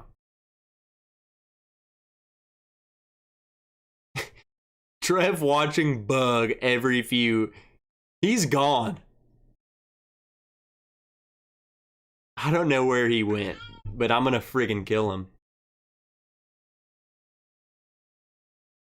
What was your favorite brand of dip? What do you mean dip? Like, if you're talking about like dip, I didn't do that. If you're talking about like I'm gonna dip my tortilla chip into dip, I'll be honest, like I was never a big fan of like store-bought dips, if that's what you're asking. I'm much more of a, let's go to the local Mexican restaurant and get some cheese dip and some salsa and eat with our meal. That's just me. But your favorite brand of dip? Coming from Young Pie, because Young Pie was in the military, so he's probably talking about dip. I didn't dip. I did not dip. If you don't know which brown liquor is in your glass, then it is a good time to pour some scotch. 60 hertz. The only scotch I have, like I said, is Monkey Shoulder, and I would much rather just piss in this glass. If someone gave me X amount of super chat, then just kidding. Don't do it. I wouldn't do it. I was about to say I would do that. I would not.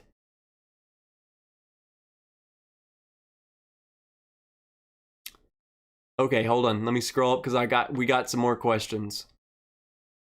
Here we go. So Thursday 2013. Thank you. Amazing. What is your day job, says Shane Long. So my day job, I'm not going to tell you where or what or who or with. I take x-rays in a surgical clinic. So people coming in saying, dang, my knee's been hurting and I'm 60. And I take your x-ray and I say, gosh dang, you got arthritis. You need a knee replacement. That's what I do. And or people come in, I work with people who work with younger people, and they say, gosh dang, I was lifting weights and now my shoulder's killing me. I take x-ray. They go for their examination and I say, yeah, x-ray's fine, but gosh dang, you tore your rotator cuff. You need surgery. Same place. So, I work in a surgical clinic. I cast bones. If you break your wrist, you break your ankle, I throw a cast on you. And I take your x-rays. That's what I do. And here's the good thing, and this is the good thing about me being with the channel. I work part-time, so how surgeons work, they don't stay there all day. We have a surgeon in the morning, they're there from 8 to 11, and they're done. They're gone. I don't know where the frick they go, but they go. I don't know, they go to surgery, they go somewhere else.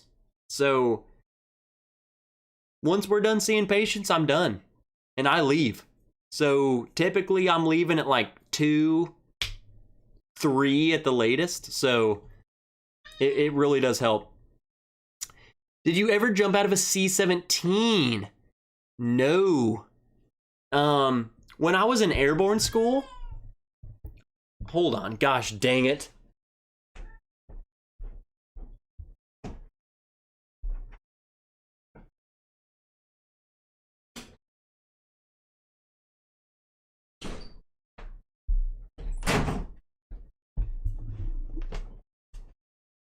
Biggin had to go out. Did I ever jump out of a C-17? No. When I went to airborne school, I had a tear in each IT band of both knees. And long story short, they would not allow me to jump out of an airplane. They said, you're gonna never walk again. Long story short.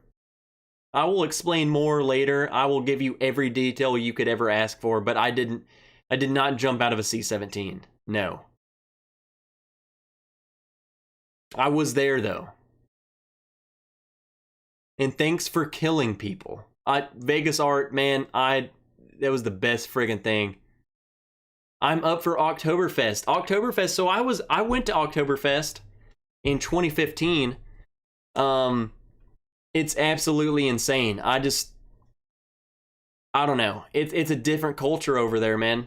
I'm talking everyone. If you're not in lederhosen as a male or a dirndl with your tits hanging out as a girl, you're out of place. And people are like, who the heck is that guy? Look at that dude in jeans. Where's your lederhosen? Or if you're looking at the girl, you're like, where are your tits? That's what they're doing. That sounds vulgar, but guess what? That's how it is. And then just beer. Here's a beer. Beer. 20 cents? Here's a beer. We don't care. Beer. Take the beer. That's how it works. Dip is chew. Wait, let me scroll back up. Dip is chew. Here's Young Pai Chang. I don't know what exactly he was asking, but from military, here's the thing. And let me go back to Young Pai Chang's question. He was asked, what was your favorite dip? I love some cheese dip, but when we were deployed, for whatever reason, like we would get, like some of the guys would get care packages and it would be like a bundle. It would be one of those long bundles of dip. And I'm talking, it was better than anything. I don't care. You could have sent freaking nudes and video, like just porn out of the wazoo and here's $100. They didn't care. They wanted dip. You could not buy dip over there. So when they got a care package with dip, that was it. Perfect. And I'm talking, and I kid you not. I'm sure Young Pai Jang, some of these other guys can attest. Some of these dudes would dip and just go through their stash. I mean, they would blow through it. And some of these guys would spare it. And I kid you not, this is what someone needs to confirm. Someone would pull out a can of dip, and someone who had run out would literally say, I will give you $20 for a pinch. I will give you X amount of money for a pinch. Like, I need a pinch. I mean, they're like drug addicts. They're like, dude, I need a pinch, man. And these people who didn't dip a lot and stuff, they would be making bank. They would be like, yeah, yo, you want a pinch, man? Here you go, $10. And people would do it. They would be like, yeah, heck yeah, pinch. Here's a 10. It's insane. It was insane over there. And I one of my biggest regrets is not just buying hundreds and hundreds of cans of dip and going, because I didn't even try it. I would be loaded right now.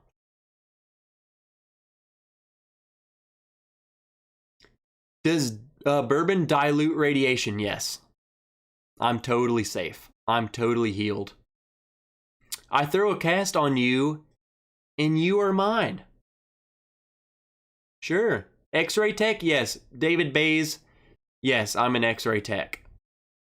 In the clinic I work at, I've learned to do casts, but my job title, recognized by the state, I'm an X-ray tech. That's what I went to school for. And that's what I do, primarily.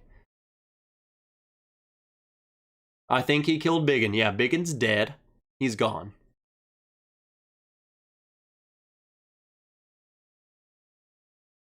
Let me catch you back up. Yeah, okay, here's Young Pai Chang. Yeah, right, on the money. I liked Copenhagen Wintergreen Long Cut when they had it. Fresh with a cardboard lid, spinach queso dip does kind of slap though. Yeah, so Young Pie, you know, okay, I get what you were saying. You know how it worked, man. Like those, it was freaking nuts. Ooh. Okay, hold on. I scrolled back up and I immediately scrolled straight to some, because it went way down. Hold on, let me scroll up and make sure I didn't miss anything.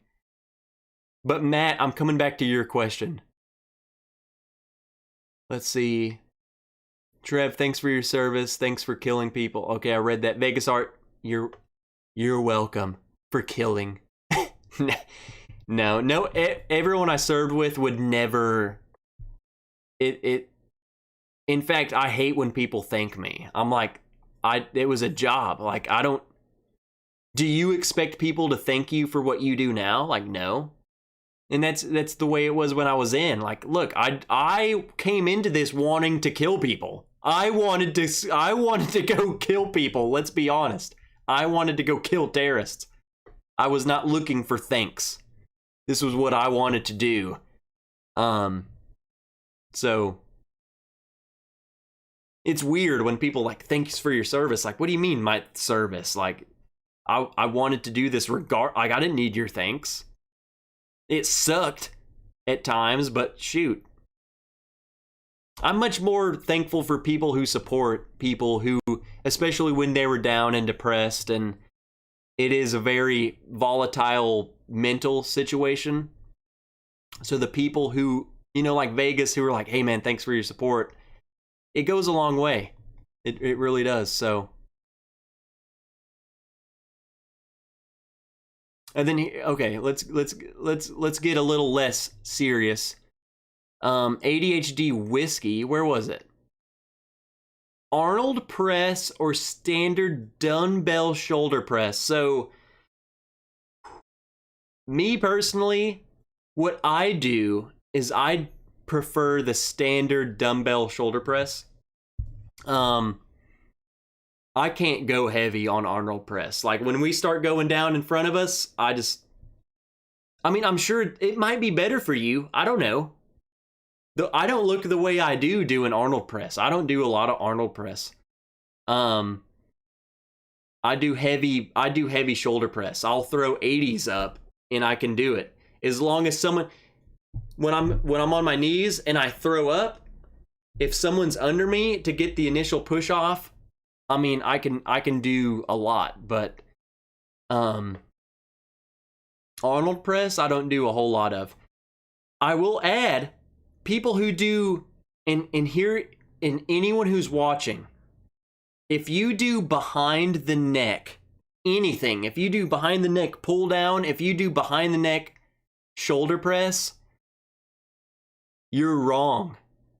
Do not do that. And this is not coming from Workout Trev. This is coming from X-Ray Trev. You are putting your shoulder in the most compromised position. I don't care how good it is. It's not some miracle workout. Do not do behind the neck anything. Do not do it. You're going to tear your rotator cuff. You're going to do something. And it's not worth it. You're not going to get miracle gains. Just don't do it. If you're doing behind the neck stuff, just stop. You're good now. If you're, just stop. Don't do it. There you go. Fun fact of the night.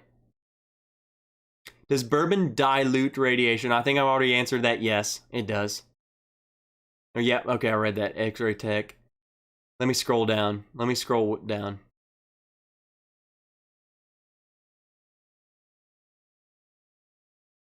Do you have a whiskey Bible? Apparently, it's just a journal of which whiskeys you've had, when and with whom, and your thoughts. I saw Sean from Junkies bring one on a live. It says Univ Poke. No, I don't have anything that I've written down. A lot of it's from my mind. I think it would be a good idea, especially like when I open bottles. I think it would be cool to know when I opened this bottle. Like, this is the day I got it. This is when I opened it. I think it would be even cool knowing, like, if you have a get together, who you share it with, and even if you had a list of that. I don't know. I think that would be cool, but I do not have. Chris Tats, what the friggin' heck is up, Chris? Hey there to the wrench from down under. Chris and Lil, I friggin' love you guys. And I hardly see you guys in my chat, but it's really cool to have you guys. Let me scroll down. Let me make sure I'm not missing questions. I've been to Oktoberfest. Best part was train versus driving. People on train was entertainment. David, so I didn't drive the entire time I was in Germany. I did not drive. It was train. You would get a taxi. We'd call a taxi on base.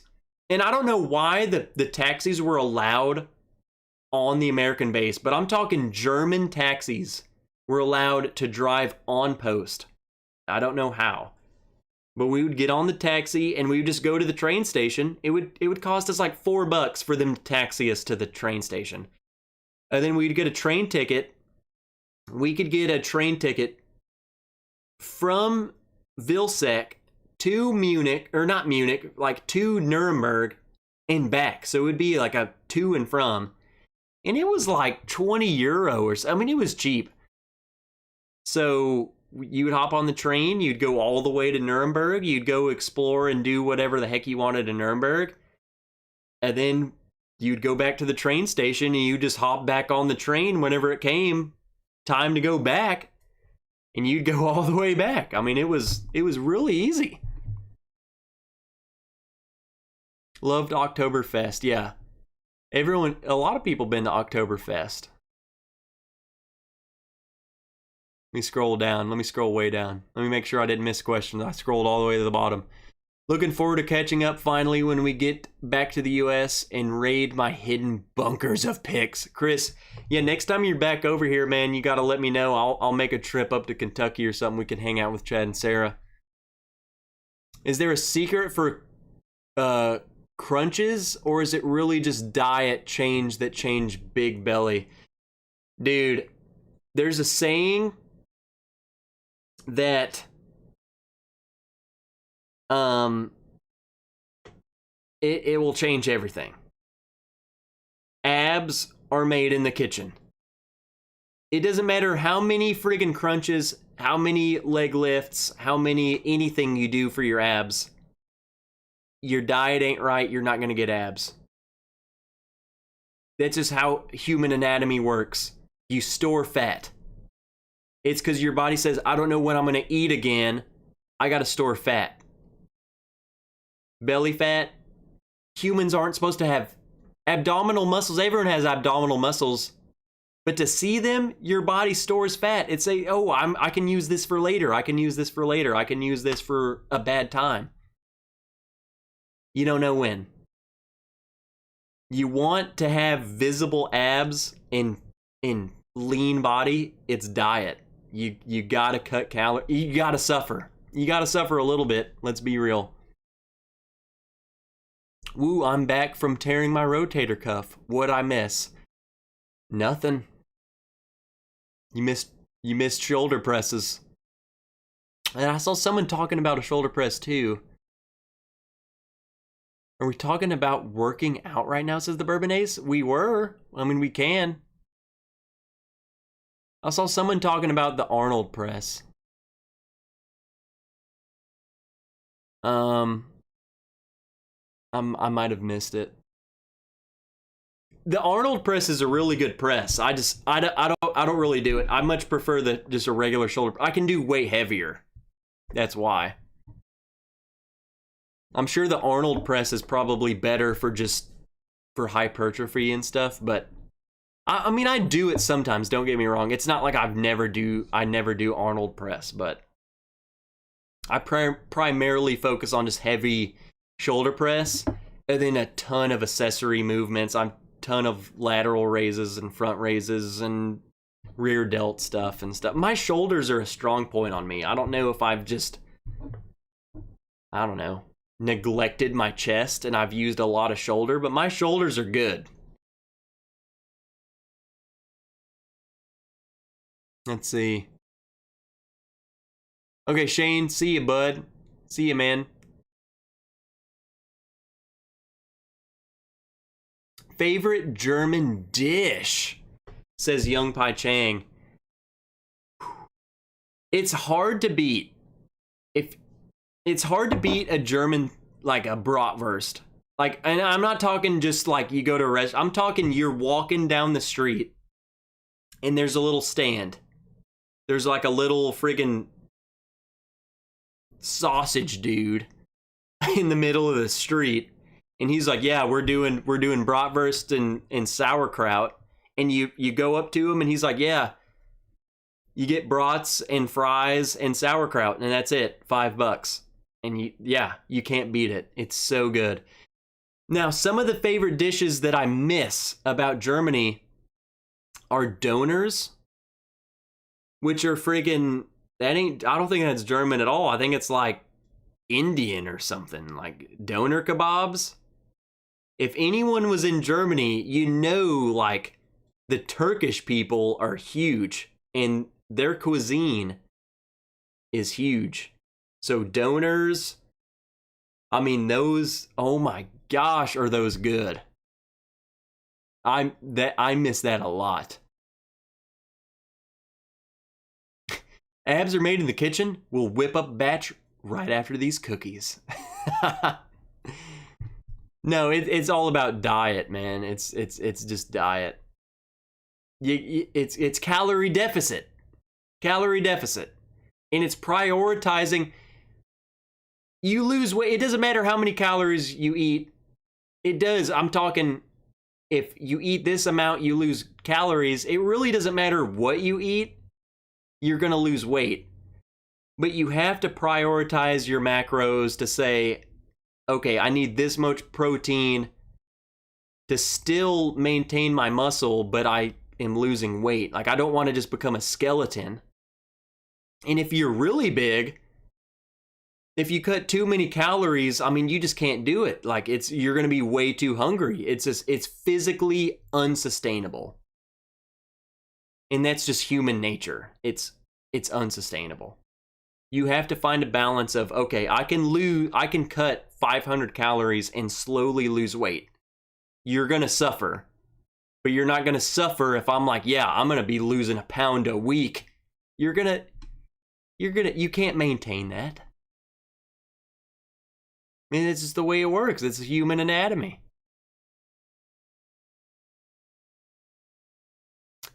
Do you have a favorite beer? I don't, but I love mostly stouts. Yeah, I got one right here.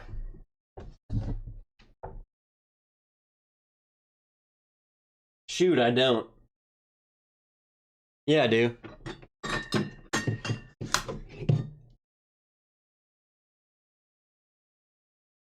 Here you go. Favorite beer. I actually don't like Bud Light. This may shock you. My favorite beer is freaking Michelob Ultra. I'm not a beer drinker. But when I do drink beer, I want the cheap, but I don't know, I like, gosh dang it. That's what I like. I'm also a huge fan of Natty Lights. Also come from Anheuser, so I think it's just Michelob Light. Turkish donors, yes. Clifford, yes. Turkish. So yeah, it is Turkish.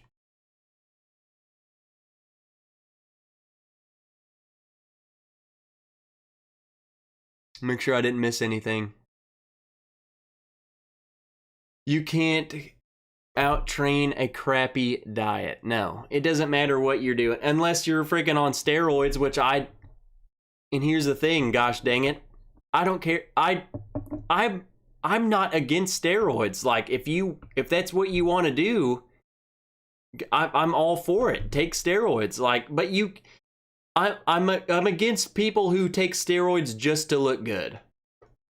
If you're competing and that's your hobby, then do it. Like, look, we're drinking bourbon like it's going out of style. Like, we're doing just as much friggin' damage to our bodies as you shooting up test when your body's producing enough testosterone. Like, do what you want to do, but I think you need to have the right motives if you're gonna willingly damage your body. Steroids is cheating? Cheating what? If the goal is to look good, then freaking, I mean, I guess take them, but I think you're taking unnecessary risk if that's all you're doing it for, but you're not cheating.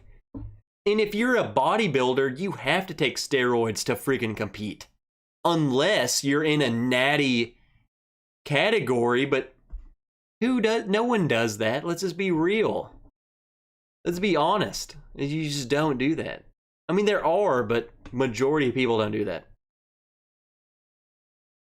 Wow, not even a Miller Lite now. I'm much more into Natty Light, Natter Days, Michelob Ultra, occasional Bud Light. Like, I'm not big into beer, man.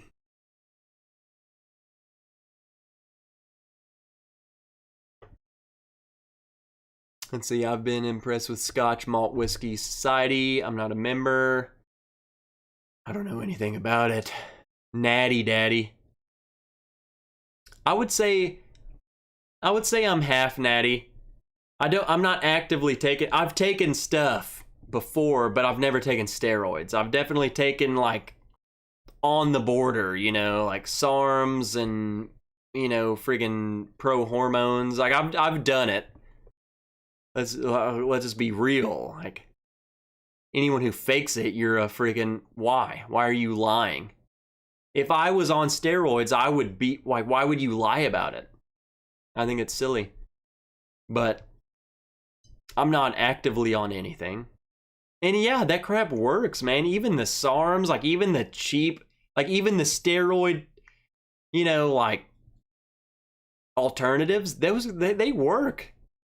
Granted, you're not to the extent, like, not even close, but it works for sure. Trev drinks White Claw with Sam. I mean, I hate White Claw, but I would not turn down a White Claw with Sam. Ooh, Angry Orchard any day. Freaking yeah, I would. I was saying I prefer Miller Lite over Bud Light. Oh. I mean, I don't know. I don't have anything against any of them, to be honest. Like, they're all piss water to me. But you're out on the lake, they all taste pretty good. So, I mean, Michelob Ultra is water to me, and my lady drinks it, so she says, like I said, Richie, it's all piss water.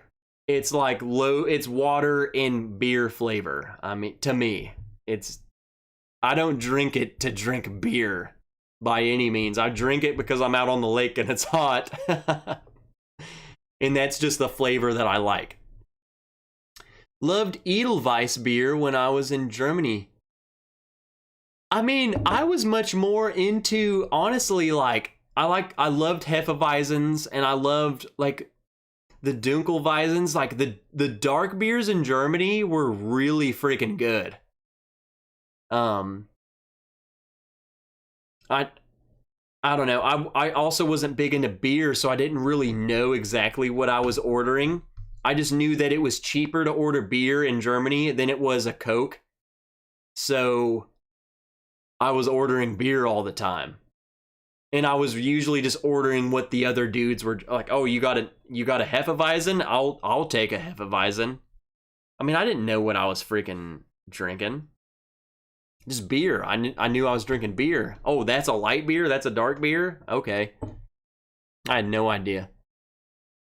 My test levels are that of a 7-year-old man, but fall into the range of normal. Bring me the steroids, Cody. ADHD whiskey, man.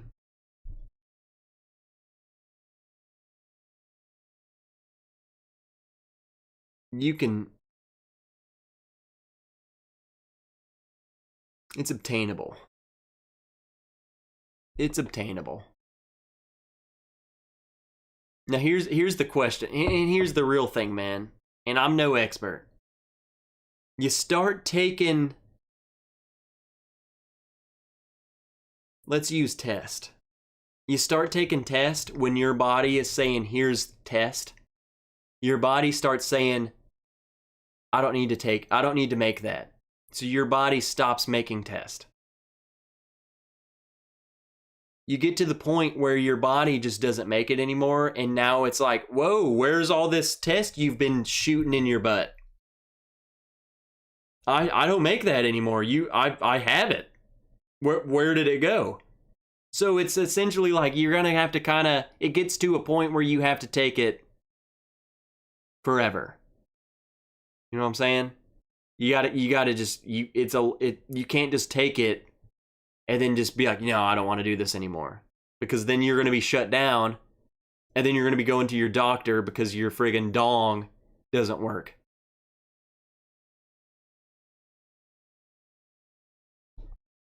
That's the problem. And you didn't hear it from me. I'm just a dude. I'm no doctor. I'm just a dude. I love stouts, depth and delicious. The only other beer that I really drink, so I have this beer. What is this? Okay, it's a stout, but it's mint chocolate. A mint chocolate stout, Solstice stout, chocolate flavored. I don't care. This tastes like a Girl Scout cookie with alcohol. It's like you took a bunch of those Girl Scout mint cookies, you blended it up in a liquid, and here it is. It's freaking good. It doesn't really taste like beer. Yeah, there's a little alcohol. Like, I can tell I'm drinking a beer, but it's much more of, whoa, this is Girl Scout cookie. I have this, what is this? Weihenstephaner. So I got a German beer. It's a Hefeweiss beer Dunkel, so it's a dark beer. Good stuff. Love the German beer. I always keep German beer on my tap. Just because I love to reminisce every now and then. I don't drink it often, but I gotta have some German beer. I have tons. You guys can't really see it.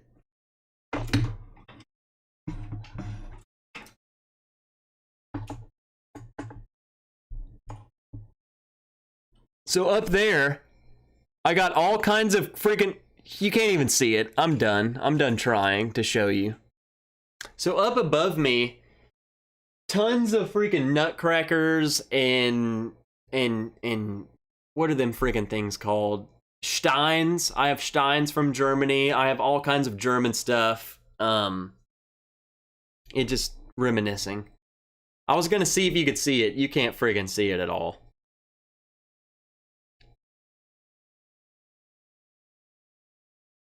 Thin mint in a can. Yeah, Steve, dude, I'm telling you, man, that bottle is thin mint in a can. It's so friggin' good.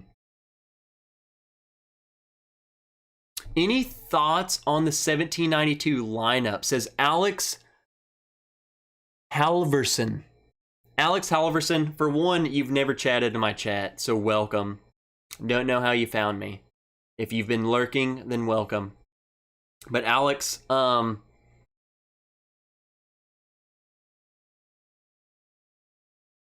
let's see. I love 1792 Foolproof, especially in a store pick. Really good stuff. That's one of my favorite bottles to drink outside. I know that sounds crazy. 1792 Foolproof outside is one of my favorites. If I'm a firm believer. Take a sip inside and then go outside and tell me it doesn't taste different. So it's one of my favorites. The other bottles, like I've had the full Bottle and Bond. It's okay. But I've had the Mash and Drum had a pick. He had a bottled and bond pick that blew the regular bottled and bond out of the water. So I think it really depends too. If you have a bottled and bond pick, it's way better. So maybe the picks are just better in general. Watched you first time on Matt's live stream and watched both your streams today. So you've seen me sober and drunk and you're still here, then gosh dang it, you're welcome here. Donald Rance, you're still live? Well, we've been talking about stories. I could go all night. You start asking me questions, I can go for a very long time. I can talk and talk. Barrel proof barbell for one. Gosh dang it, friggin' Chris Reggie. Good to see you. What are you doing? Foolproof is a great fall bonfire whiskey. Yeah, I'm telling you, I don't know what it is about drinking it outside, but it's my thing. Eric Guthrie's still live or still alive? I'm still alive. I'm still answering questions. I don't even know if people are still in here that I'm answering questions. I'm just scrolling up and answering people. If you have a question, I'm going to answer it. In for the dong talk. Your dickle don't work. I'm drinking Knob Creek. Have you had the Maker's FAR01 yet, Uncle Buck? No. I have a bottle on hold for me, so I technically own one, but I have not tried it now. Is this the Trev Wilson version of an Irish marathon?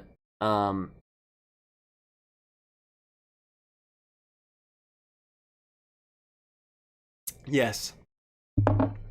Bottled and bond and foolproof picks. Usually, but yeah. The core offerings, yeah.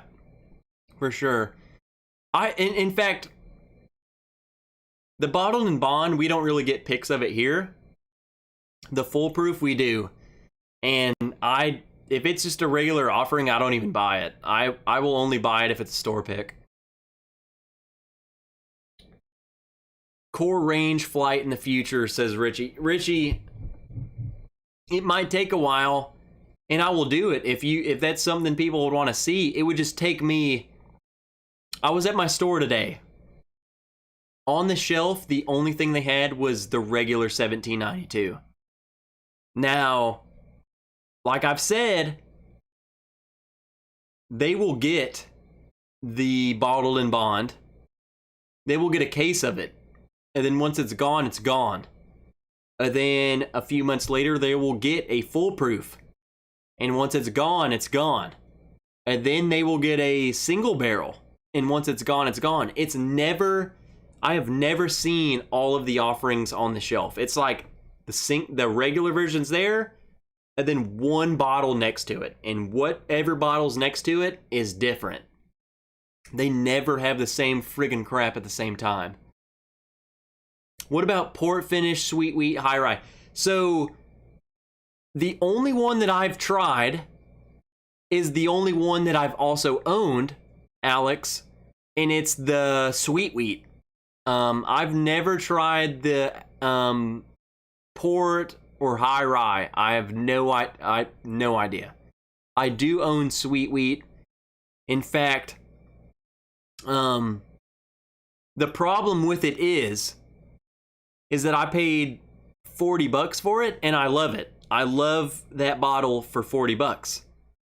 The fact that you can't freaking get it is stupid. In that it's an allocated thing, like, it's not that good. It should be you should just go in the store and it should be there. So I like sweet wheat at $40. Yes. It's thin and sweet. But that's the thing, I love sweet things. In Clifford, I love drinking the sweet wheat. Again, I pour and I go on the back porch and I sit on the couch outside. And I don't know, it's different to me. I like it. It tastes better. 150 secondary, no. If you pay 150 for sweet wheat, you're gonna be so friggin' disappointed. like Clifford said, it's thin. It's just, it does not live up to what other things. There's no way. There's absolutely no way that I would do that. Is an outside bourbon, guys. Take note. Alex, I'm telling you, man. You guys might think I'm crazy, but if you haven't tried it. So, and I've been an advocate. If you watch It's Bourbon Night, they've done an episode. They've talked about this. I mean, I've mentioned it.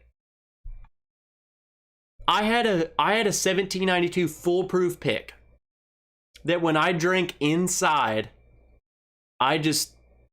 it's not that I didn't like it. It's just I didn't want to drink it. It was too hot. It was too much. It was just stupid. I was like, what is this? This is so aggressive. For whatever reason, I had a pour of it and I went outside and I'm sitting out by the pond and I'm like, wait a minute, what is this? And it smelled totally different. I was drinking it and it tastes, I interpret it totally different.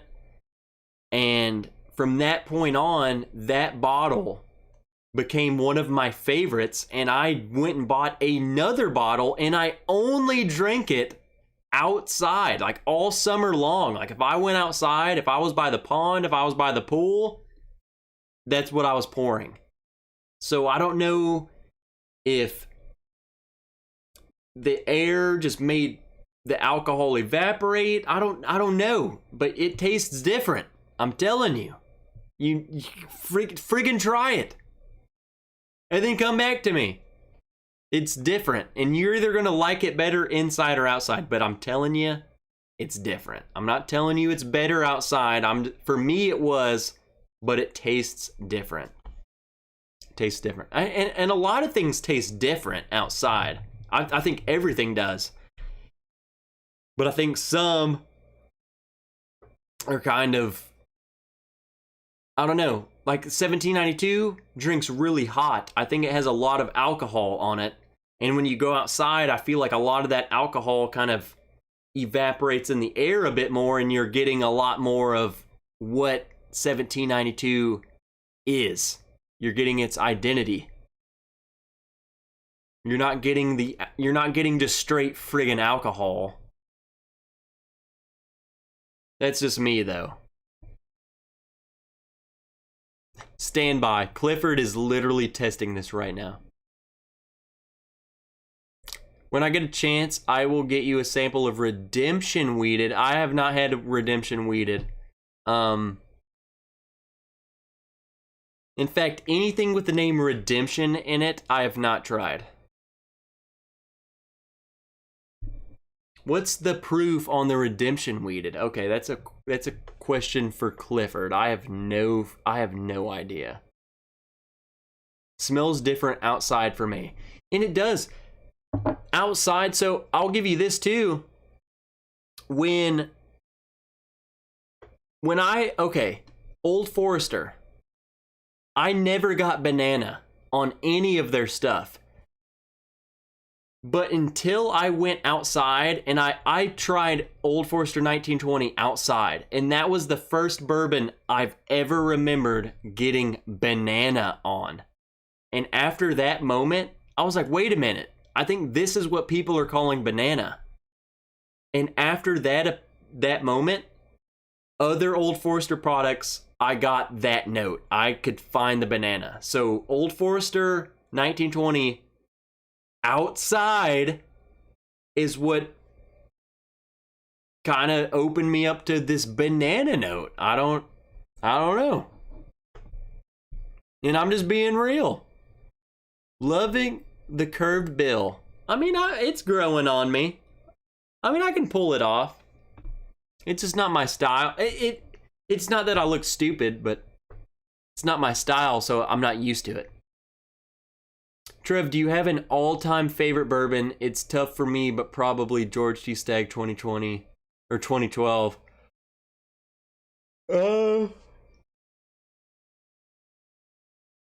All-time favorite.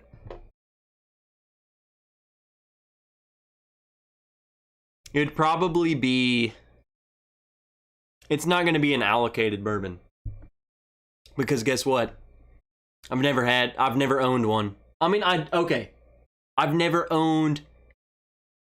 These allocated bourbons I have up here, they're nowhere near my favorite. Weller Foolproof? No. Friggin' Weller CYPB? Friggin' no. No, in fact, no. I would say some of my all-time... Okay, if I had to name 3...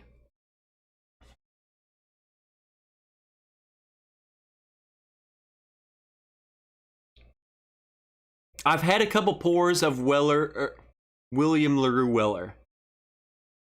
And it was exceptionally good. I will never see a bottle. I've never seen a bottle with my own eyeballs other than at the bar that I tried it. I've never seen it in a raffle. I've never seen it on the shelf for purchase, regardless of price. But that would be one that would be like, if you had to pick a unicorn, that would probably be the one that I picked. As far as my favorites that I've owned and I've tried and they're my favorites. Knob Creek. 15-year store pick that I have. Will literally blow anything off this friggin' shelf out of the water. Period. And that's just the way, it doesn't matter. I don't care. Name a bottle. This 15-year-old pick I have, I like it better. I can tell you that right now. Elijah Craig Barrel Proof. For me, the C batches. C918, C920, C919. I don't care. They're better. For me, they're better. You name something, it's better. Don't care. I like it better. They're so good. And I don't know what about the C batches that my palate agrees with, but I just agree with it. And then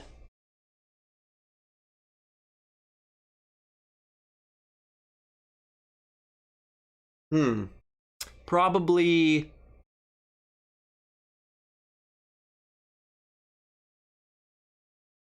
a Russell's Reserve. Like a Camp Nelson A pick. They're just freaking stupid good. If you just came to me and say, hey, here's 10 bottles of Russell's Reserve, that's all you can have, I would say, okay, I'm fine with it. It's good. Yeah, that's what I want. Rare Breed is freaking delicious. I mean, we're talking nitty gritty, okay? I mean, I'm fine. Here's the thing, let's be friggin' real. If you came up to me and said, you can only have Maker's 46, I would, yeah. Okay, I'm cool. I'm cool with that. That's all I will drink. I love that stuff. So, I mean, it really depends on the person. Like, Clifford just said, had to drain pour my Russells. Like, just because I say it's my favorite doesn't mean it's Clifford's tongue could interpret it a totally different way, and or he had a bad pick, but the only way he would know is to go buy another pick, and I would much rather Clifford try someone else's pick than go buy a whole nother bottle. But like, it's not for everyone, man. And that's the way the tongue, that's anatomy. There is no singular best bottle, or else there would be one bottle.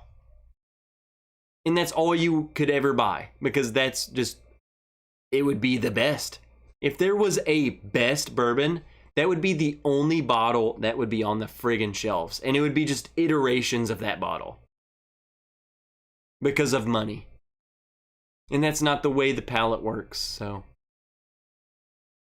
Wish I still had Old Forester Birthday Bourbon 2012. I think the oldest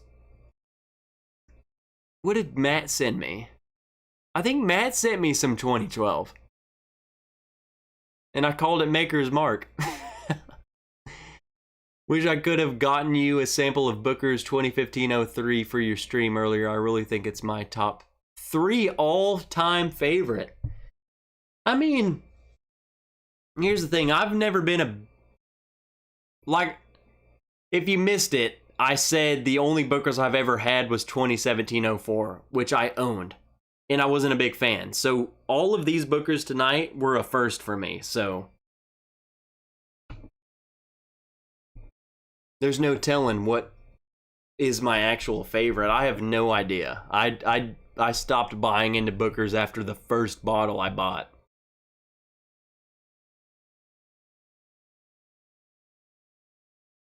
Really think it was a bad bottle. Yeah, Clifford.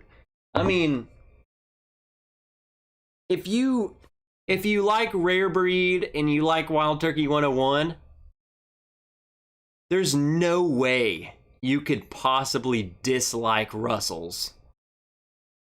In my opinion. I mean, it's in the same wheelhouse. It's like, there's no way that it might not be your favorite, but I could not imagine someone be like, oh, I love 101. I love Rare Breed.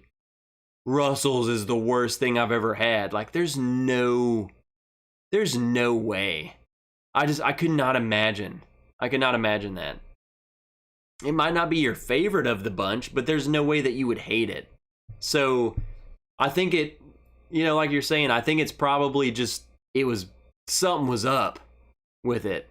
Even my Russell's, like, I know, like, when I drink it, this is obviously Wild Turkey. Like, there's no way it's not. So it's got that profile, and there's I don't know, there's no way that you could hate it, but then like the other ones.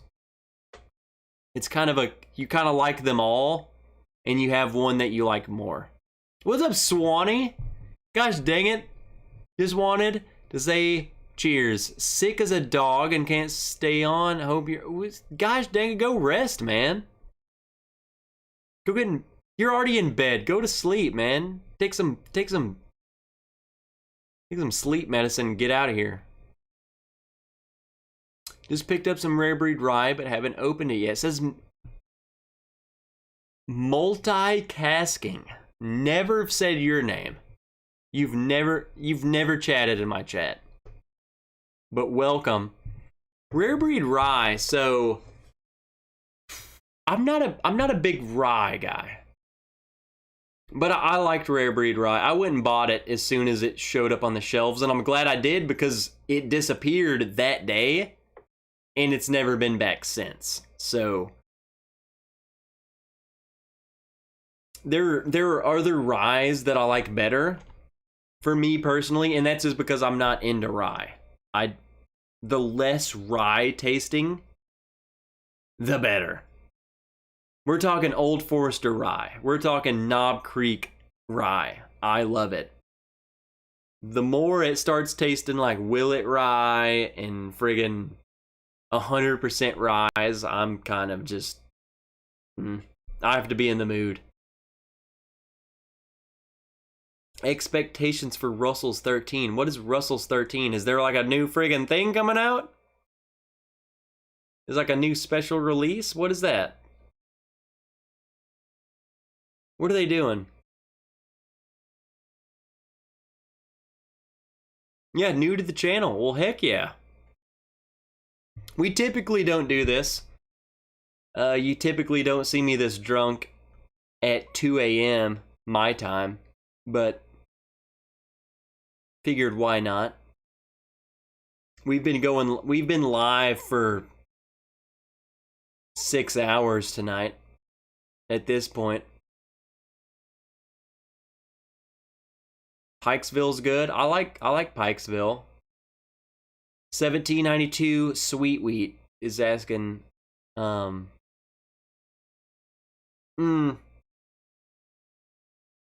I said, if you can buy it for retail, then yeah, at least buy one and try it. But around me, the Sweet Wheat is only raffle. You can only get it at raffle. I've never seen it on the shelf. I've never seen it behind the counter. Period. I've only seen it in the raffle. So, and that's where I got mine. I won it in a raffle. Like, all the good bottles were gone, and they called me, and I went up there, and I was like, oh, hey, they got a sweet wheat. I guess I'll buy that. Okay, what about Old Forester single barrel strength picks? Any experience? I've had a couple people have sent me a couple people sent me some some samples. I really liked them, but I could see why people called them. They say they drink really, really hot, and I could see it. They drink, like, I don't know what the proof of them are, or what they vary between, but whatever it says on the bottle, it drinks as if it's like 10 proof points hotter. I mean, it drinks hot. So I can see why people drink it, and it just burns the piss out. And I'm talking experienced barrel proof drinkers. It burns the piss out of you, and you're like, what is this? Why is this so hot?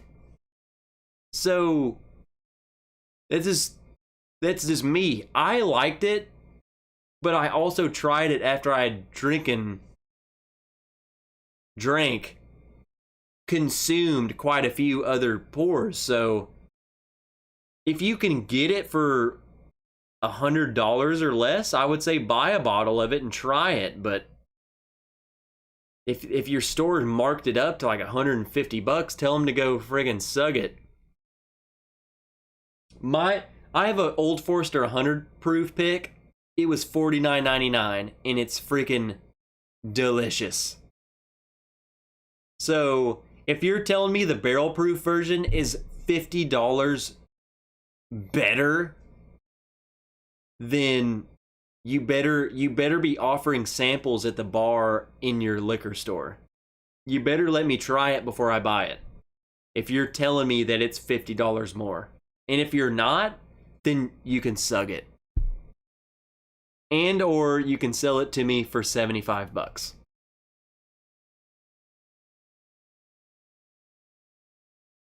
Let's be honest. Let's be real. Russell's Reserve 13-year-old barrel proof. I don't know. Sounds great. Hope it lit. What?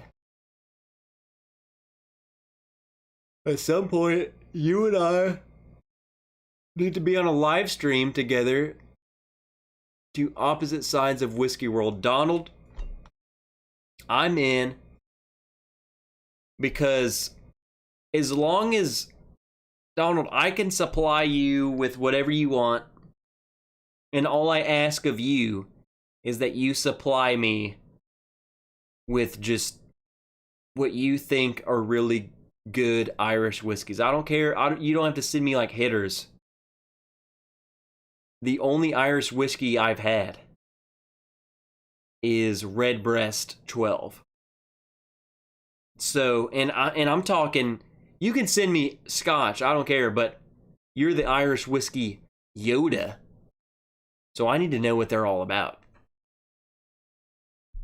And it doesn't even have to be a hitter. I just want to know, like, this is what we're about. You know what I'm saying? I want you to say, like, yeah, this is what Irish whiskey is supposed to taste like. I don't care if it's the rare breed of Irish whiskey. That's what I want. I want to know what's just good. This is Irish whiskey. Oh, okay, Malcolm's out of here. See you, Malcolm. Glad you're here. Glad you were here.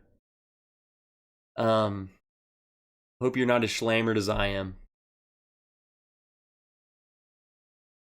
I have the lil hair on your chest pick. I'm gonna send you Booker's 20. Wait, what is the lil hair on your chest pick? What is that? Where do I get the address to send to? Alex, any correspondence with me, email me at bourbonwrench@gmail.com or Instagram at the Bourbon Wrench or Facebook Trev Wilson. I don't, wherever you want to correspond. I'm very responsive to anything. People text me, people message me, I will respond to you. In fact, yeah, I just got an Instagram right there. Cigars and Whiskey started following me. Is that one of you?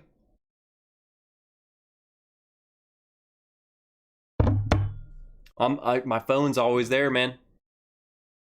Cigars and Whiskey wants to send me a message. They're in here.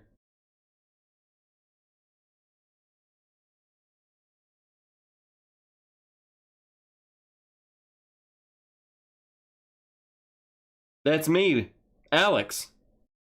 Send the address. See, Alex? I just found you.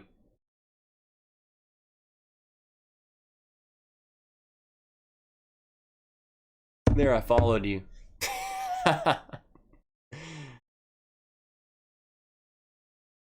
Lil Hair is an Old Forester barrel strength pick. Okay. Huh. Yeah, they drink hot to me, man. Like, then again, like, me being me, I would still I would buy a bottle, just to say I have one. I love the 100 proof pick I have. I mean, I friggin' love it. There's a friendly reminder, HTO meaning 2 sips of water to 1 sip of bourbon. Yeah, as soon as I finish this, I'll hop off here. I mean, it's late as piss. I gotta go hiking tomorrow. If you're on my Patreon page, I'll post some lenses. You'll get to see me suffering while I'm hiking with Miss Wrench. I'm gonna be freaking sucking, climbing this mountain, and I'm gonna be like, I hate you guys. You friggin' kept me up all night.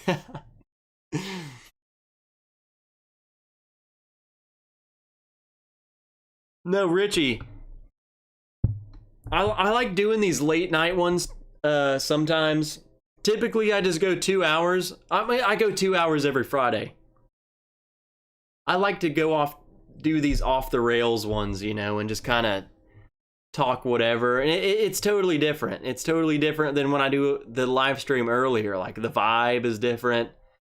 You know, I'm able to read more intimate comments and answer, you know, random friggin' questions and go off tangents about Germany and friggin' the army and stuff. So I like to be able to do that. I like to be able to be like, oh yeah, you want to know about what I did here or whatever?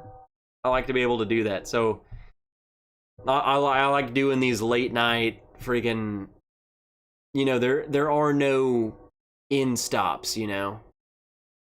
I can answer whatever. Because you guys know, if I start talking about my time in the military, it goes. I got stories upon stories, and friggin' it'll never end.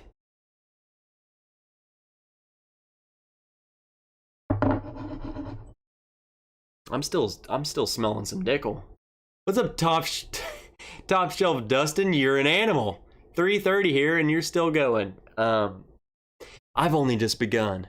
I'm just kidding. No, I'm about done.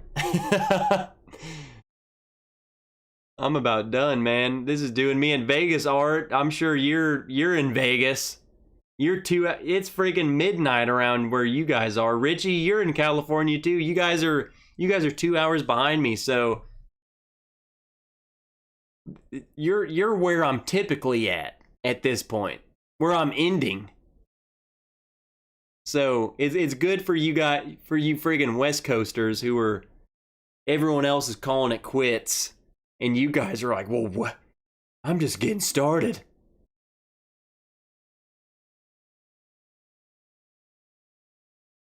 Well, I don't know. Dustin is 3:30 here. You're Dustin, you're in friggin' are you in like Ohio?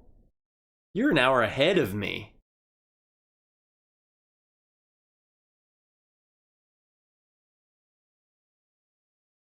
Yeah, you're right. We are good. Well, friggin' gosh dang, cigar and whiskeys is okay. Let me just. I'm gonna send it. I'm gonna send you the address right now.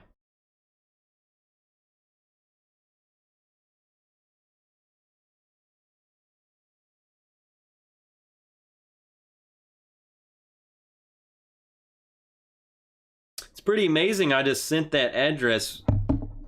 Totally inebriated. Yeah, it's a fun live to run into. Hey, multitasking, like you tuned into the drunken stream. I'll be honest, man. This is my second stream of the night. I was live like what time is it? 2 minus 3. So I was live like 5 hours ago. Going live. I do a 2-hour live earlier in the night. I don't know where you're from, but I decided to go live again. So I typically don't go this long, but it's fun. It's fun to be able to do this.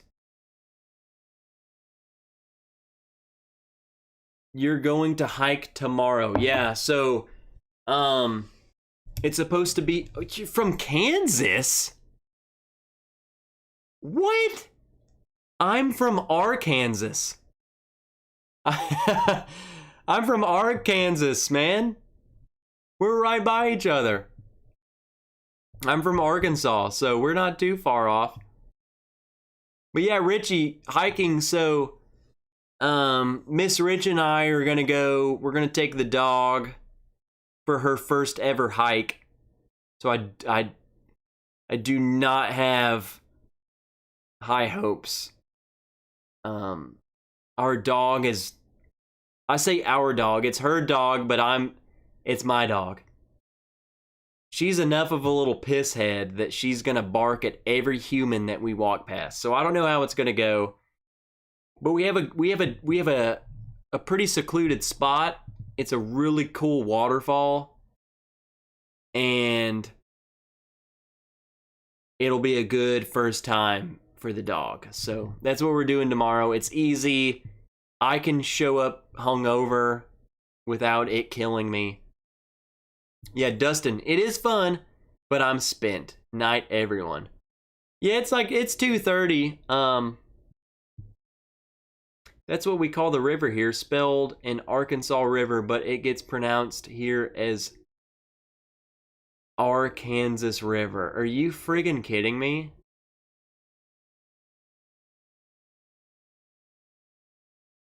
It's Arkansas.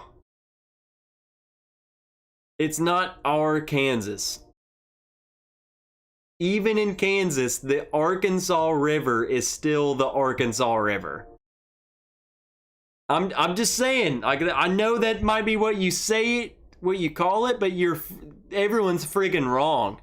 It's not what it's called. You can call a Honda a Hyundai, but you're wrong. That's not how it's pronounced. I don't care what everyone around you calls it. I'm just saying, multitasking, you better call it the Arkansas River. I don't care how many people tell you you're wrong. Everyone here will fight for you. We will defend you. We'll go to battle. I will. I'm in. I'm going to be in the front line. People won't make it home. Arkansas, but it's pronounced banjo sounds.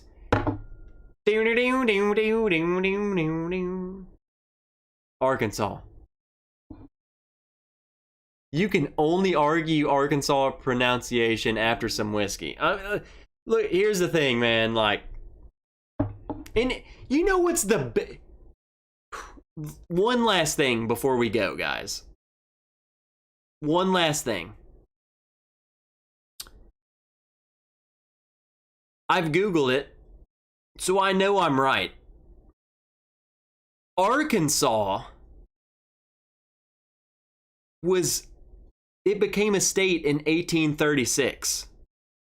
Now, I can't tell you when Kansas became a state. I don't know what year, but I can tell you it's after 1836. So, Arkansas was a state before Kansas. So people saying, isn't it Arkansas? No. Kansas, if anything, should be called Kansas. Because we were the state first. If anyone's stealing anything, it's Kansas. And you've never heard an Arkansan claim that Kansas is stealing Arkansas. No, we don't say that here. So not only is Kansas made a state after us, they're trying to say that it's pronounced Arkansas. What are you doing? You're wrong. You're all wrong.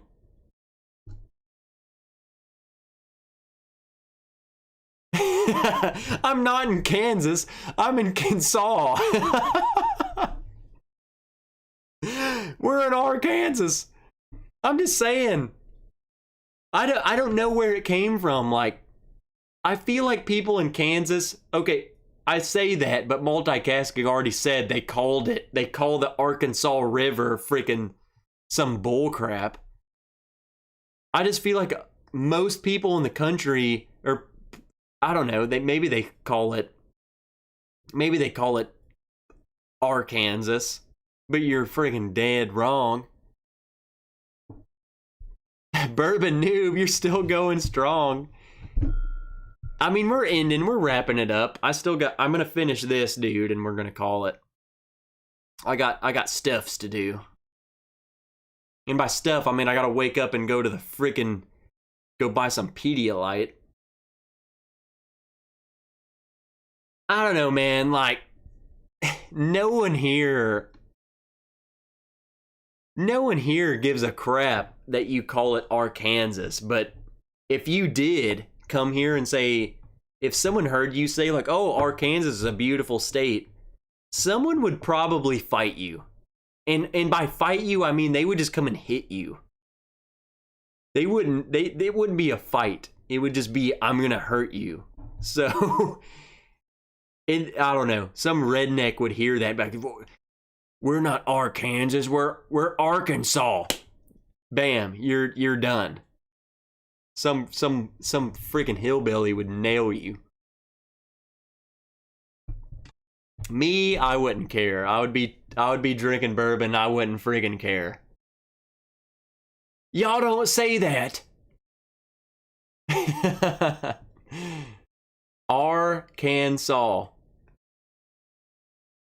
That's Arkansas. And here's the thing, they taught us why it's pronounced that way in Arkansas history. I don't know. The Indians, the settlers, they named the river. It's some Indian word that means something. I forget. Don't judge me. But the river, they called it the Arkansas, and it meant something. And then the state, that's what it became. So, I don't know. I can't even tell you what freaking Indian tribes were here. I don't know. I'm a terrible Arkansan, but Choctaw or Cherokee or someone, I don't know.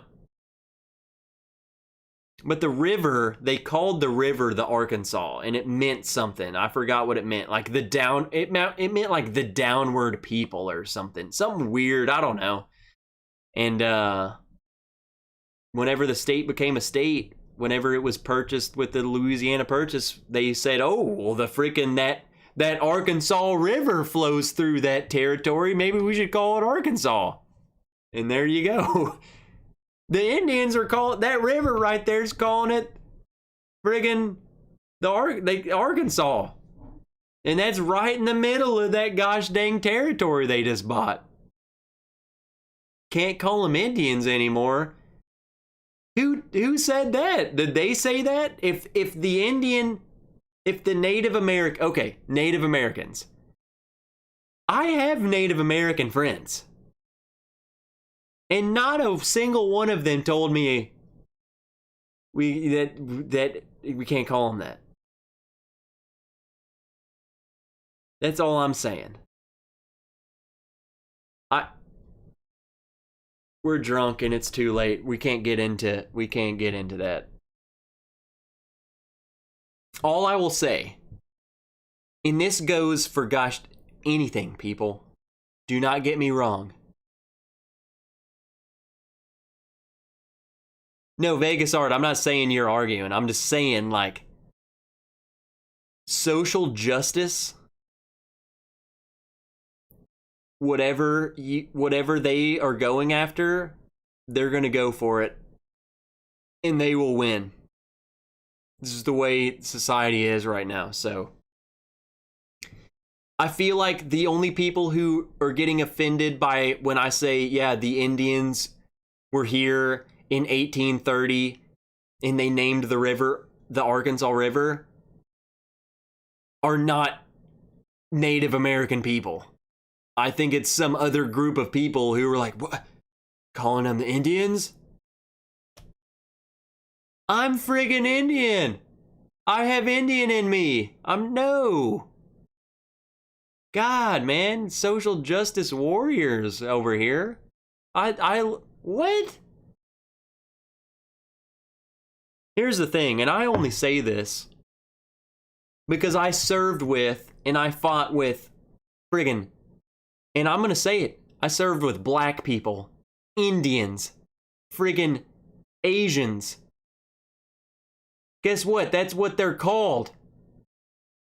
That's just, what did they call me? White dude? Well, I don't freaking know. But guess what? We all served with each other and we all bled and we all sweated and we all would have freaking died for each other, and I still would. Every one of them. So, and they would say the same thing about me. I don't know. I don't know what it is. I don't know who is trying to feel empowered. I don't know, but it's no one that I've ever met. It's no one ever I served with, because they didn't say any of that. So I don't know what it is. I don't know who it is. Someone's trying to feel empowered is what I'm saying. I don't know what group it is, but someone's trying to get power or feel empowered. That's all I'm saying about it. Because I've served with everyone. I don't care what color. If you're friggin' gay, straight, friggin' Muslim, friggin' white dude, black dude, it didn't freaking matter. What mattered is that dude over there is trying to kill us, and I love you and you love me, and we can't let that dude kill us. That's all that mattered. And I'm freaking cold. You're pretty warm. My body's pretty warm. If we put them together, we're warm. So I don't care if I'm cuddling an Indian, a black dude, a gay dude, a straight dude, a friggin' white dude. I didn't care. You're warm. That's what I saw, is a warm dude, and I'm cold. So I think the country would be better off if you just looked at it that way. Is like, look, it doesn't matter what you are. You have, I mean, I don't know. I've never been oppressed, so I can't speak for like the communities that have been oppressed.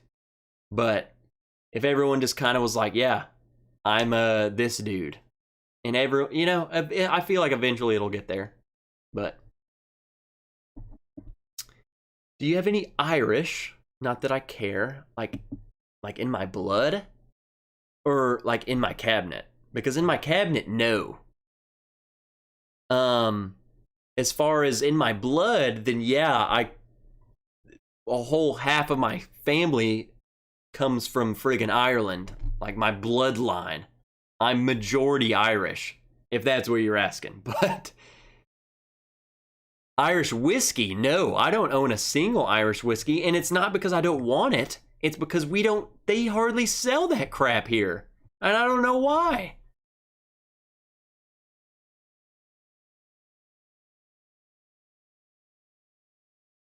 Yeah, the bourbon community can teach us how to love each other. I mean, that's the thing, man. Like when I was in the military, look, I'm from Arkansas, and I can't speak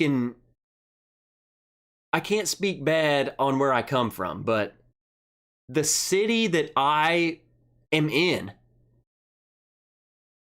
I mean, if you even look at 30 years ago, we were a racist town. I'm talking like Klan meetings and all kinds of crap. It was, from what, obviously I wasn't alive. I didn't see it, but it was pretty bad crap going on. So we get a bad rap. Even nowadays, like, oh, you're from that city, you're a friggin' racist. And it's like, I mean, maybe that dude over there who's friggin' 80, but I'm not. I don't care. So I don't know. It's like, I feel like this country's in a weird transition. I feel like we're making progress. And I feel like we're heading in the right direction to where everyone just kind of, I don't know, everyone just doesn't care. That's what I wish. I hate that people, and I'm not going to say that I support some things that certain groups do. I don't agree with violence and freaking burning cities down to prove a point. I think that's ridiculous. But it's not because you're black, or you're white, or you're a Republican or Democrat. I don't care. I don't care why you're burning things. I just think you're wrong if you're burning it. But you know what I'm saying? I just think we're on the path to where people just don't care. Like, even that side says, wow, we don't care. This is who we are. We don't care. And that's where we're getting to. Now when people just realize, like, yeah, we're just humans and we're in this friggin' planet together, and that's all that friggin' matters is my life, and I have to go to my job and make money, and then I'm gonna die. You know, like, it doesn't matter. It doesn't friggin' matter who you are. I don't care what you think. You know what I'm saying? I don't care. I don't see race or skin color or friggin' beliefs. You know, I have my own beliefs. I have my own background. I have my own skin color. I don't care about any of that, and none of that should matter. What should matter is I'm a human and you're a human, and I'm going to treat you with respect. As long as you don't mistreat my respect, I respect you. And I don't care what you are. I don't care who you used to be. I don't care who you are now. I don't care what color you are. I don't care what you believe in. I don't care what God you pray to. I have my God. I have my beliefs. I have my skin color. I don't care. It's whatever. As long as you're good, we're good. And that's how everyone should be. Bam. Bam. There you go. Just do you. They will do them. We can all drink whiskey together because whiskey's good. This bottle's freaking good. This Dickel's pretty good. I don't know. I think I think a lot of problems are coming from, like, I gotta be careful because I don't want to be taken the wrong way. I think a lot of problems come from people who are wanting to feel empowered. So I think people can start abusing the system. they start playing the card of like, you can't say that to me because I'm this, or I believe in this, you can't say that, or, you know, whatever. And, you know, I think we're transitioning slowly away from that. I think it was pretty bad, and I think it's just kind of getting slowly better. And I feel like eventually, you know, and this will probably be, I'm going to be dead. I'm going to be a friggin' sack of bones. But, you know, I think it's eventually going to get to the point where just no one friggin' cares. I don't care that you're that color or whatever. No, there's going to be none of that. You know what I'm saying? No one's going to care. You're just going to be another person. And that's how it should be. I'm a human. You're an American. I'm an American. And as long as everyone can love Uncle Buck, then they can love me. I don't love my lady because she's half Irish and Scottish and part Mexican, but she's beautiful inside. I love Trev because he's Trev inside, Irish or not. Who cares? Richie, who freaking cares that I have Irish, German, Choctaw, and friggin' Idaho in me? No one friggin' cares. I'm me. You know what I'm saying? Like, who cares what I am? I'm me. I'm Trev. You're Richie. You're not freaking whatever you are, Richie. I don't know what you are. But you're nothing. You're nothing to me other than Richie. And I love Richie. So I don't care what you are. You know what I'm saying? I don't care what you are, Richie. As long as you're not friggin' hateful towards people, like I hate this race, as long as you're not racist. You know what I'm saying? I don't care what you are. I don't see that. I see Richie. He's Filipino and Spanish. And that's what I'm saying, Richie. I can tell. You're obviously not a white dude. Let's be real. We follow each other on Instagram. You're not a white dude. I'm a white dude. Does that make me not like Richie? Friggin' no. That's friggin' stupid. What? And that's the thing, I had no idea that you were Filipino and Spanish. Would I have ever guessed that? No. But I knew you weren't a white dude, but did that sway me? No, I friggin' love Richie. I would fight anyone for Richie. So, it shouldn't matter. It shouldn't freaking matter. None of it should matter. All that should matter is Richie a good dude? Yes. Richie is a good dude. So guess what? I like Richie. What's up, Ben? What's up, brother? Catching the tail end of this, dude. We're going off on a tangent, but I don't even friggin' care. This is wrench rants. We're laying down the law here. Yeah, Richie's a good dude. I don't care what Richie is or who or what or I don't know. Whatever. Vegas Art, I have no idea who you are. I've seen you. I've seen you a lot of places. No idea what you look like. No idea what color you are, what you believe. But guess what? None of that friggin' matters because guess what, Vegas? You're in my chat. When you're in my chat, you talk with everyone. You're a nice dude. I have no reason not to like you. So I friggin' like you. And I will defend you. Bourbon Noob? Good dude. No idea who you are. I don't know your real name. I would love to know you guys. I would love to know all of your real name. I would love to be able to chat with you on video and be able to see you guys and talk with you. I would do that. I have no idea what your name is. I have no... Bourbon Noob, you could be friggin'... I don't know. You could be anything. You could be anyone. Bourbon Noob is Patrick Starkey. What? Never knew that until right now. Literally never knew that. But now I know. See what I'm saying? You could be... I don't know. I don't know, man.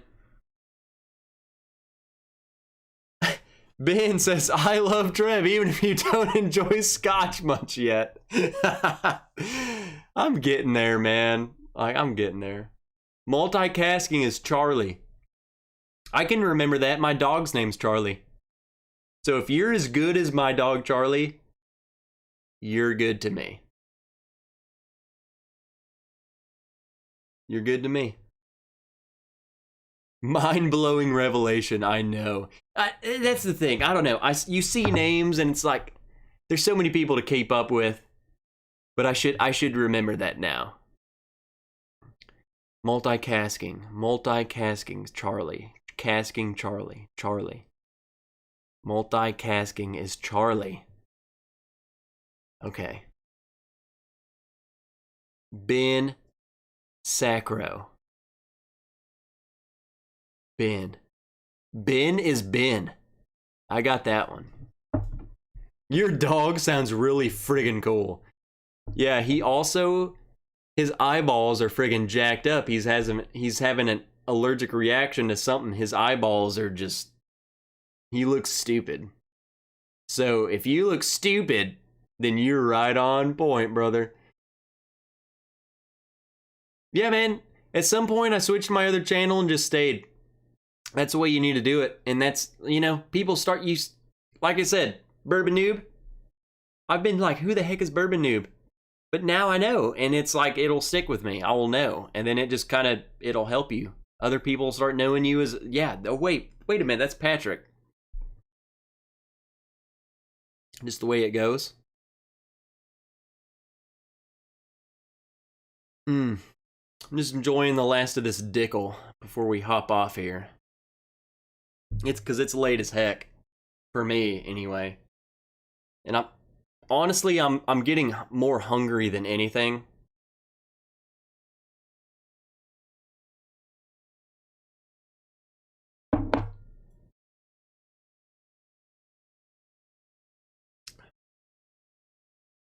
I'm gonna have to go buy another one of these Dickel picks.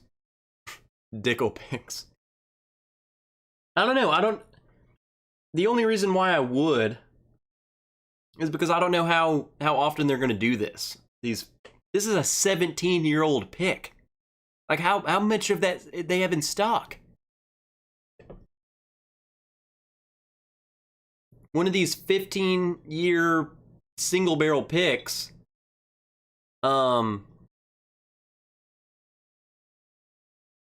It aged at least 15 years. Tennessee single barrel whiskey, 52.3%. My specific bottle is 17 years. This is 17 years old. And it was $60. So I don't know how often they're gonna do that crap. You ever do night cooking? I have. What I'm about to do from here, I'm gonna go in there and warm up some leftovers and or fix some protein or something. Just something quick, man. For one, I'm too drunk to be friggin' cooking, man. Can't find any old Dickel around here. Boy, this thing just dropped. Like these old picks, the ones that say aged at least 15 years, this is a new thing. These new picks.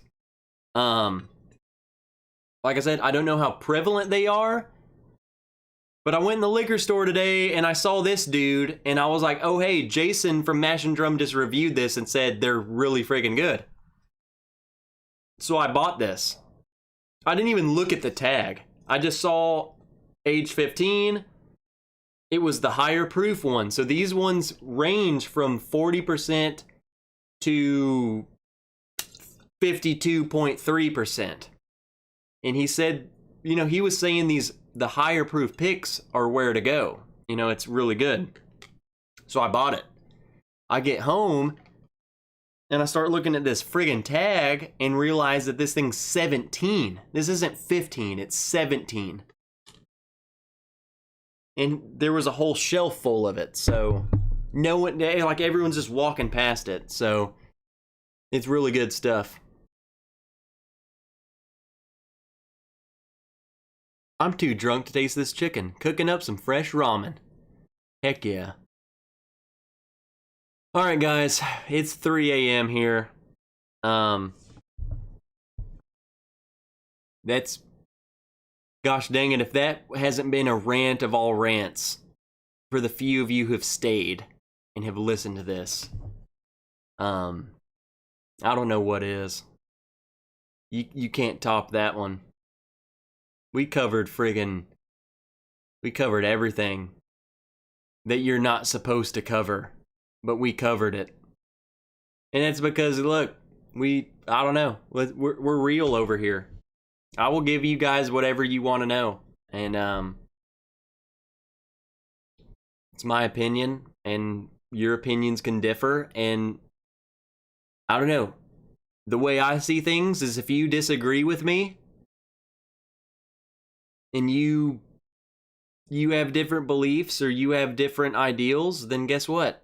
You're still Jerry, you're still Richie, you're still Dartet. Holy friggin' crap. What a lurker you are, Dartet. Just coming out of nowhere, man. Freaking Charlie, you're still Charlie.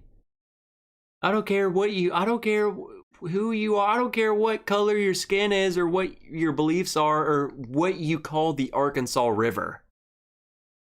You're still Charlie, and I like Charlie, so that's the end of it. And that's the thing, man. If you guys... The thing with me is, like, if you ever wanted to get into a deep talk about something, I mean, we would go offline and I will talk to you. I will talk to you about friggin'...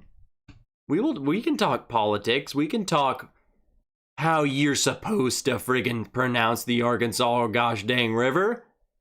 But... And that's because that's just what friends do. We can be open with each other and share ideals and not get upset. That's how the world's supposed to be. I have my view, I tell you, you say, oh, I don't think that way, I think this way, and I listen to you, and then we talk about it. We say, wow, I'd never thought about it that way, or, yeah, man, really don't see it that way, but I can see why you do. Whatever. Gosh dang it. Friggin' love you guys. That's what I'm getting at. Long story short, I friggin' love you guys. Trev likes Aussies, and that can be concerning. Dude, Chris, I don't know why. One last thing, and this is specifically for Chris, and then I gotta go. The HBO miniseries called The Pacific. It covers U.S. soldiers fighting in the Pacific during World War II. One of the episodes, they go to Australia. And they're, the dudes are chasing, Aussie women, and it's a grand old time.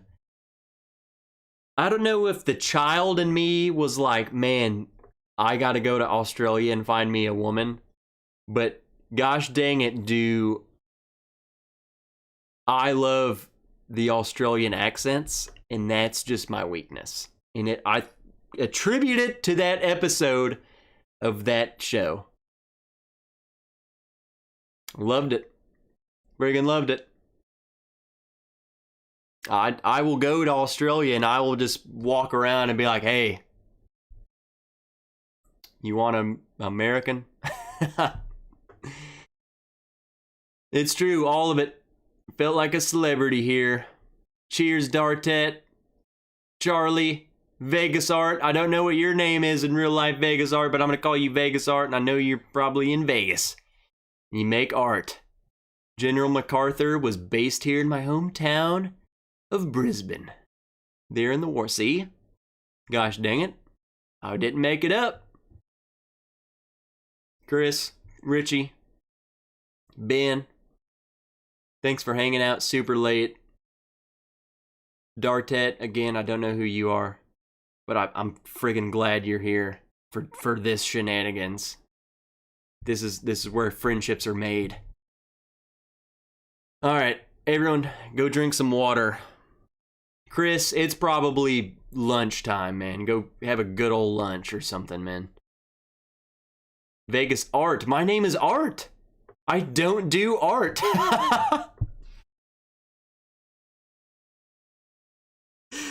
Okay, that's even better. Okay, Art. Holy crap. I will remember that forever. That is funny. I literally was thinking of like tattoo. Like I do tattoos. I'll be honest. I'll be honest. That's what we do here. We're honest. I thought you were like a tattoo artist, man. All right, guys. We'll go ahead and we'll finish this guy off. As a celebratory cheers. I love you guys. Yeah, this was a lot of fun. I liked having the smaller chat. We were able to chat. We were able to get to know each other. That's what all this community is about, is making friends. And, you know, this is why I do it. I love you guys. So, for those of you still here, I'll have a video come out, yada, yada, yada. If that's not your thing, I'm going live next Friday. So, video coming out sometime this week. Live stream Friday. We can hang out again. Even during my main live streams, if you guys come in with questions, man, I'll answer it. I don't freaking care. So, all right, have a good night. Oh, there's Sam B. He must have been lurking. Sam B, friggin' love you. Also, watch Blockbuster Doc on Netflix. Okay, that's what I'm going to be doing tomorrow after the hike.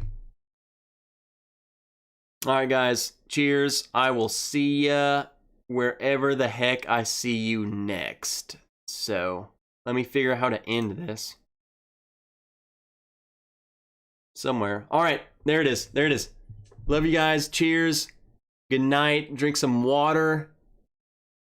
Go to sleep. Get a good night's rest and sleep in and go do something fun tomorrow. I will see you in the next live stream wherever I see ya.